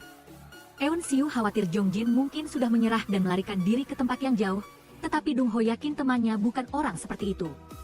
Karena saat masih kuliah, meskipun menghadapi pertanyaan sulit dalam ujian mata pelajaran probabilitas statistik, Jong Jin tetap duduk di kelas untuk menyelesaikannya sampai malam tiba. Dan akhirnya ia menemukan solusi untuk jawabannya. Jong Jin berpendapat bahwa jika mendekatinya sedikit demi sedikit, ia akan menemukan solusinya. Bagaimanapun, jawabannya sudah ada dalam pertanyaan. Berdasarkan perkataan itu, Dong Ho membaca berulang kali laporan statistik pertama. Ia tiba-tiba teringat sesuatu sehingga ia segera berdiri untuk mencari di rak buku. Dan ia menemukan laporan statistik pertama Jong Jin. Dong Ho memasukkan kata sandi berupa nomor mahasiswa dan berhasil masuk ke konten pribadi. Di sini Jong Jin telah menulis banyak konten berbeda setiap harinya, mencatat kecelakaan yang dialaminya saat berinteraksi dengan Midung. Setelah membaca, Dong Ho dan Eun Siu membuka lemari pakaian dan melihat tumpukan helm dan peralatan pelindung yang rusak. Tidak mengerti berapa kali orang gila ini telah mencoba berulang kali. Eun Siu awalnya tidak ingin percaya bahwa Midung adalah seorang penyihir, tetapi Jong Jin sendiri telah menunjukkannya padanya secara langsung, jadi sekarang bukan lagi masalah mau atau tidak mau percaya. Hanya berharap Midung bisa hidup. Dong Ho memutuskan untuk menemui Midung untuk mencari tahu yang sebenarnya, tetapi Eun Siu bersikeras melarangnya, karena tidak ingin Midung menjadi lebih tertutup. Jika ia tahu Jong Jin mengalami masalah karena dirinya, kali ini Midung pasti akan kabur dan menghilang tanpa jejak. Dong Ho, setelah mendengarnya, juga harus melepaskan niatnya karena tidak ingin menyakiti Midung. Ia duduk di depan komputer, meneliti hingga larut malam. Melihat Eun Siu tertidur di lantai, Dong Ho segera mengambil selimut dan menyelimutinya. Tiba-tiba, telepon Jong Jin berdering sebagai alarm tepat pukul 2.30 pagi. Dong Ho melihat keluar jendela dan melihat Midung sedang bersiap-siap untuk keluar. Ia segera mengambil jaket dan membuntutinya. Midung melanjutkan memberi makan kucing seperti biasa, sementara Dong Ho mengatur timer 10 menit dan berdiri pada jarak yang cukup dekat dengan Midung. Pada saat yang sama, Eun Siu terbangun kaget setelah tertidur. Lalu ia bertanya-tanya kemana perginya polisi itu. Melihat itu, ia segera duduk di kursi komputer dan melanjutkan membaca laporan penelitian Jong Jin. Sementara itu, Dong Ho mulai berbicara dengan Midung. Ia mengeluarkan kartu polisi agar Midung tahu namanya. Lalu ia mencoba menceritakan hal-hal sepele tentang kucing hamil untuk membuat percakapan berlangsung lebih dari 10 kalimat. Setelah memenuhi semua aturan prasyarat yang telah ditetapkan Jong Jin, Dong Ho lalu berkata, "Saya percaya bahwa mendekati Anda mungkin akan membuat saya mati. Karena saya sendiri tahu lebih baik dari siapapun apa artinya itu." Setelah mengatakan itu, ia berbalik dan pergi. Eun Siu melihat spreadsheet yang sudah terbuka di komputer, jadi dia penasaran dan membukanya. Di dalamnya tercatat statistik korban luka, tetapi anehnya kali ini ada nama perempuan. Eun Siu segera mencari postingan di blog Jong Jin dan membaca sebuah postingan tentang Zuna, korban dalam kasus yang ditangani Dong Ho. Menurut analisis Jong Jin, perasaan korban terhadap polisi itu di atas normal. Saat itu, Eun Siu menyadari bahwa Dong Ho juga seorang penyihir seperti Midung. Dia segera berlari mencari polisi itu, sementara Dong Ho berjalan di jalan dengan linglung. Ia menyadari bahwa ia telah melanggar semua aturan prasyarat yang ditemukan Jong Jin, tetapi kecelakaan tidak akan menimpanya karena itu hanya terjadi pada orang yang memiliki perasaan terhadap Midung. Hipotesis Jong Jin sempurna hingga setiap kondisi prasyarat. Saat sedang tenggelam dalam pikirannya, Eun Siu di seberang jalan memanggil nama Dong Ho dan mengatakan bahwa ia mengerti mengapa Jong Jin meninggalkan petunjuk untuknya. "Kau juga tahu alasannya, kan?" Mendengar itu, Dong Ho hanya bisa terdiam, tidak tahu harus berkata apa. Jarak keduanya saat ini juga tepat 10 meter. Keesokan harinya, Dong Ho pergi ke rumah sakit untuk mengunjungi Zuna. Begitu melihatnya, Ibu Zuna juga keluar agar mereka berdua punya ruang pribadi untuk berbicara. Dong Ho datang untuk meminta maaf atas apa yang terjadi karena ia tidak cukup cepat untuk menyelamatkan Zuna tepat waktu. Zuna menganggap itu bukan salah polisi. Kemudian, ia melihat ke tangan Dong Ho yang sedang menghitung kata-kata. Sebelum polisi itu pergi, Zuna mengatakan bahwa Jongjin datang menemuinya dan menceritakan tentang polisi itu serta aturan-aturan prasyarat tersebut. Ia menegaskan bahwa dirinya tidak memenuhi aturan-aturan tersebut, jadi polisi tidak perlu khawatir sama sekali. Mendengar itu, polisi merasa sangat lega sehingga ia membungkuk untuk mengucapkan selamat tinggal dan pulang. Saat itu, polisi Hunwoo baru saja mengemudi ke kantor polisi. Ia melihat rekan kerjanya yang pernah memberinya sekaleng minuman, Suhan, sedang membalut satu kakinya. Ketika ditanya alasannya, Suhan hanya berkata tidak apa-apa dan terus pergi. Setelah mengunjungi Zuna di rumah sakit, Dong Ho melanjutkan ke rumah Midung untuk memberikan laporan dokumen yang tidak dapat diberikan Jongjin kepada Midung 10 tahun yang lalu. Midung duduk di atap dan membaca setiap halaman dengan cermat. Semuanya dianalisis dengan sangat jelas dengan data yang telah dikumpulkan Jongjin. Setelah Midung selesai membaca, Dong Ho segera mengatakan bahwa Jongjin ingin memberitahunya bahwa ia bukan seorang penyihir, dan dia berusaha membuktikannya dengan data, tetapi laporan ini sejak awal sudah penuh kesalahan. Setelah penyelidikan yang lebih mendalam dan menyeluruh, kenyataan bahwa dia adalah penyihir semakin terbukti. Semakin Jongjin mengetahui kebenaran itu, semakin ia jatuh ke dalam kecemasan dan ketakutan. Mendengar itu, Midung hanya bisa menghela napas karena ia sudah muak mendengar kata penyihir. Dong Ho melanjutkan dengan mengatakan bahwa Jongjin telah menghilang. Dia hanya meninggalkan pesan bahwa dia pergi ke tempatnya lalu menghilang sejak saat itu. Karena itu, saya ingin mendengar Anda menceritakan seluruh peristiwa yang terjadi pada hari itu. Jadi Midung mulai menceritakan segalanya, lalu menyalahkan dirinya sendiri karena telah melibatkan Jongjin. Setelah itu, Dong Ho membawa Midung ke kamar Jongjin. Melihat tatapan cemas Midung ketika mengetahui bahwa ia telah diawasi selama ini, Dong Ho segera mengumumkan bahwa ia akan menangkap Jongjin atas tuduhan pengintaian jika Midung mau. Namun, semua ini hanyalah percobaan agar Jongjin dapat menemukan aturannya.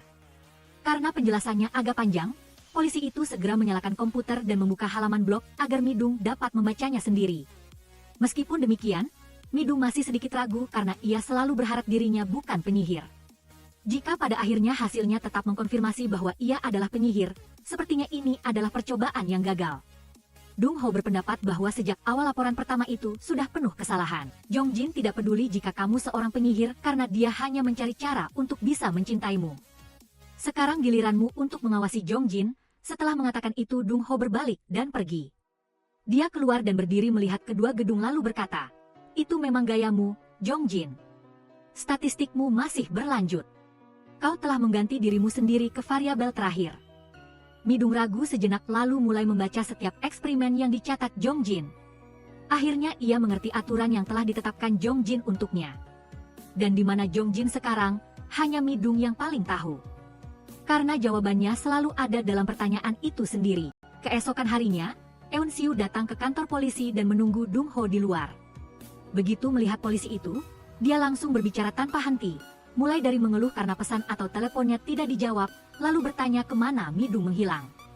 Namun, Dong Ho tetap menjaga sikap dingin dan pendiamnya, membuat Eun Siu semakin tidak sabar dan tidak tahan lagi. Dong Ho berpendapat bahwa Jongjin memilihnya karena suatu alasan. Jika tidak, mengapa ia menulis semuanya di blog agar ia membacanya? Dong Ho juga langsung bertanya, "Nona Eun Siu, apakah Anda tertarik pada saya?" Gadis itu langsung terlihat ragu-ragu dan menghindari pertanyaan itu, sehingga polisi itu mengerti dan secara otomatis duduk menjauh darinya. Setelah itu Dong Ho mulai menceritakan kembali tentang kehidupannya. "Hal-hal aneh sering terjadi di sekitarku sejak aku masih sangat kecil. Meskipun tidak tahu alasannya, penyebabnya pasti berasal dariku. Jadi aku mengisolasi diriku sendiri. Tetapi Jongjin secara aktif datang mendekat. Meskipun aku bersikap dingin dan tidak mau berbicara, Jongjin tidak peduli dan selalu berada di sisiku. Ketika aku melihat laporan statistik tentang penyihir yang kamu buat, barulah aku menyadari bahwa di dunia ini masih ada orang-orang sepertiku. Dan Jongjin sedang berusaha melakukan sesuatu, tetapi sejak awal semuanya sia-sia. Fenomena alam yang ada tidak dapat disangkal." Saat itu, Dong Ho mengira Jongjin sudah menyerah, tetapi menyerah tidak ada dalam kamusnya. Sejak itu, saya tidak pernah mengerti alasan hal-hal yang terjadi di sekitar saya. Jadi saya memilih untuk hidup tertutup sepenuhnya dari dunia dan menolak semua orang, seperti yang pernah dilakukan Midung. Tetapi menurut hipotesis Jongjin, ada aturan-aturan tertentu. Ketika saya melihat blog teman saya menemukan tabel analisis data saya sendiri. Itu semua adalah nama-nama orang yang mengalami kecelakaan di sekitar saya, dan Jong Jin juga berusaha menyelamatkan teman dekatnya, bukan hanya orang yang ia cintai. Jika aturan yang ditemukan Jong Jin benar, mungkin Dong Ho juga bisa hidup lebih harmonis dengan semua orang. Dan yang terpenting, ia harus tahu bagaimana mencintai. Setelah menceritakan semuanya, Dong Ho lalu berkata, "Jika Nona Eun Siu benar-benar memiliki perasaan padaku, maka aku harus melindungimu. Tapi aku butuh lebih banyak waktu." Setelah mengatakan itu, Dong Ho mulai tertawa canggung, membuat Eun Siu ikut tertawa karena kelucuan yang baru pertama kali terlihat dari polisi dingin itu. Sementara itu, Midung sedang berada di atas perahu menuju desa Hallstatt di Austria. Saat perahu merapat, ia segera menarik kopernya untuk berkeliling. Midung tenggelam dalam keindahan kuno desa yang indah ini. Setelah itu, Midung duduk menikmati secangkir kopi sambil menunggu staf menyelesaikan prosedur check-in. Sementara itu, sutradara Eun Siu, dalam perjalanan pulang dari kerja, menelepon Dong Ho dan bertanya mengapa Jong Jin pergi ke tempat sejauh itu. Polisi itu berpendapat bahwa Jong Jin telah menunjukkan perasaannya dengan sepenuh hati untuk waktu yang lama, jadi ia berpikir pihak lain juga membutuhkan waktu untuk membuka hati. Selain itu, sejak awal penyelidikan hilangnya Jong Jin yang misterius, Dong Ho sudah tahu segalanya karena ada informasi di berkas pencarian bahwa Jong Jin memesan tiket pesawat ke Austria. Dia telah mempertaruhkan segalanya pada variabel terakhir yang dia temukan, dan Jong Jin juga berharap Midung mencintainya. Sementara itu, setelah melalui banyak kesulitan, Jong Jin akhirnya bertemu kembali dengan gadis yang dicintainya di desa Hallstatt. Keduanya duduk bersama dan mengobrol. Jong Jin juga menyampaikan permintaan maaf dari ibunya kepada Midung. Meskipun telah melewati batas waktu 10 menit, Jong Jin tetap berani dan mengungkapkan perasaannya kepada Midung. Dia menatap mata gadis itu dan berkata, "Aku mencintaimu." Langit saat itu menjadi gelap dengan kilat dan guntur. Setelah mengungkapkan isi hatinya, Jong Jin bangkit dan pergi. Midung segera memintanya untuk berhenti lalu berkata, "Sepanjang perjalanan, aku banyak memikirkanmu. Pikiran tentangmu terus muncul begitu saja. Sebagian besar karena aku mengkhawatirkanmu. Aku juga telah melihat kembali diriku sendiri seperti yang pernah dilakukan Jong Jin dengan datanya, dan aku telah menemukan sesuatu yang tidak kau ketahui.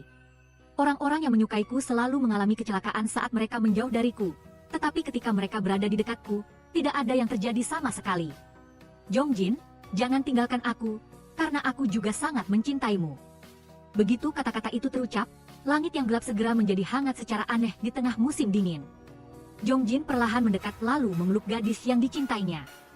Keduanya terus berpelukan erat di tengah musim dingin yang dingin. Sementara itu, Kim Dong Hook baru saja turun dari bus dan melihat Eun Siu menunggunya.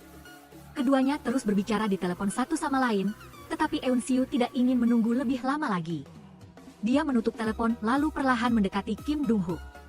Polisi itu tetap menjaga jarak dan terus mundur lebih jauh, karena Kim Dong Hook belum bisa menentukan perasaan ini. Karena dia sendiri belum pernah merasakan perasaan seperti itu. Mendengar itu, Eun Siu semakin kesal sehingga dia naik bus. Ketika bus akan menutup pintu, dia berkata, "Kim Dong Hook, aku benar-benar menyukaimu."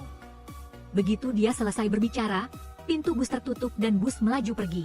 Eun Siu berdiri di dalam bus, dalam hati menyalahkan pandangannya terhadap pria yang bermasalah. Ia tidak mengerti mengapa ia bisa jatuh cinta pada pria yang begitu polos. Variabel bisa diciptakan, tidak ada yang perlu ditunggu.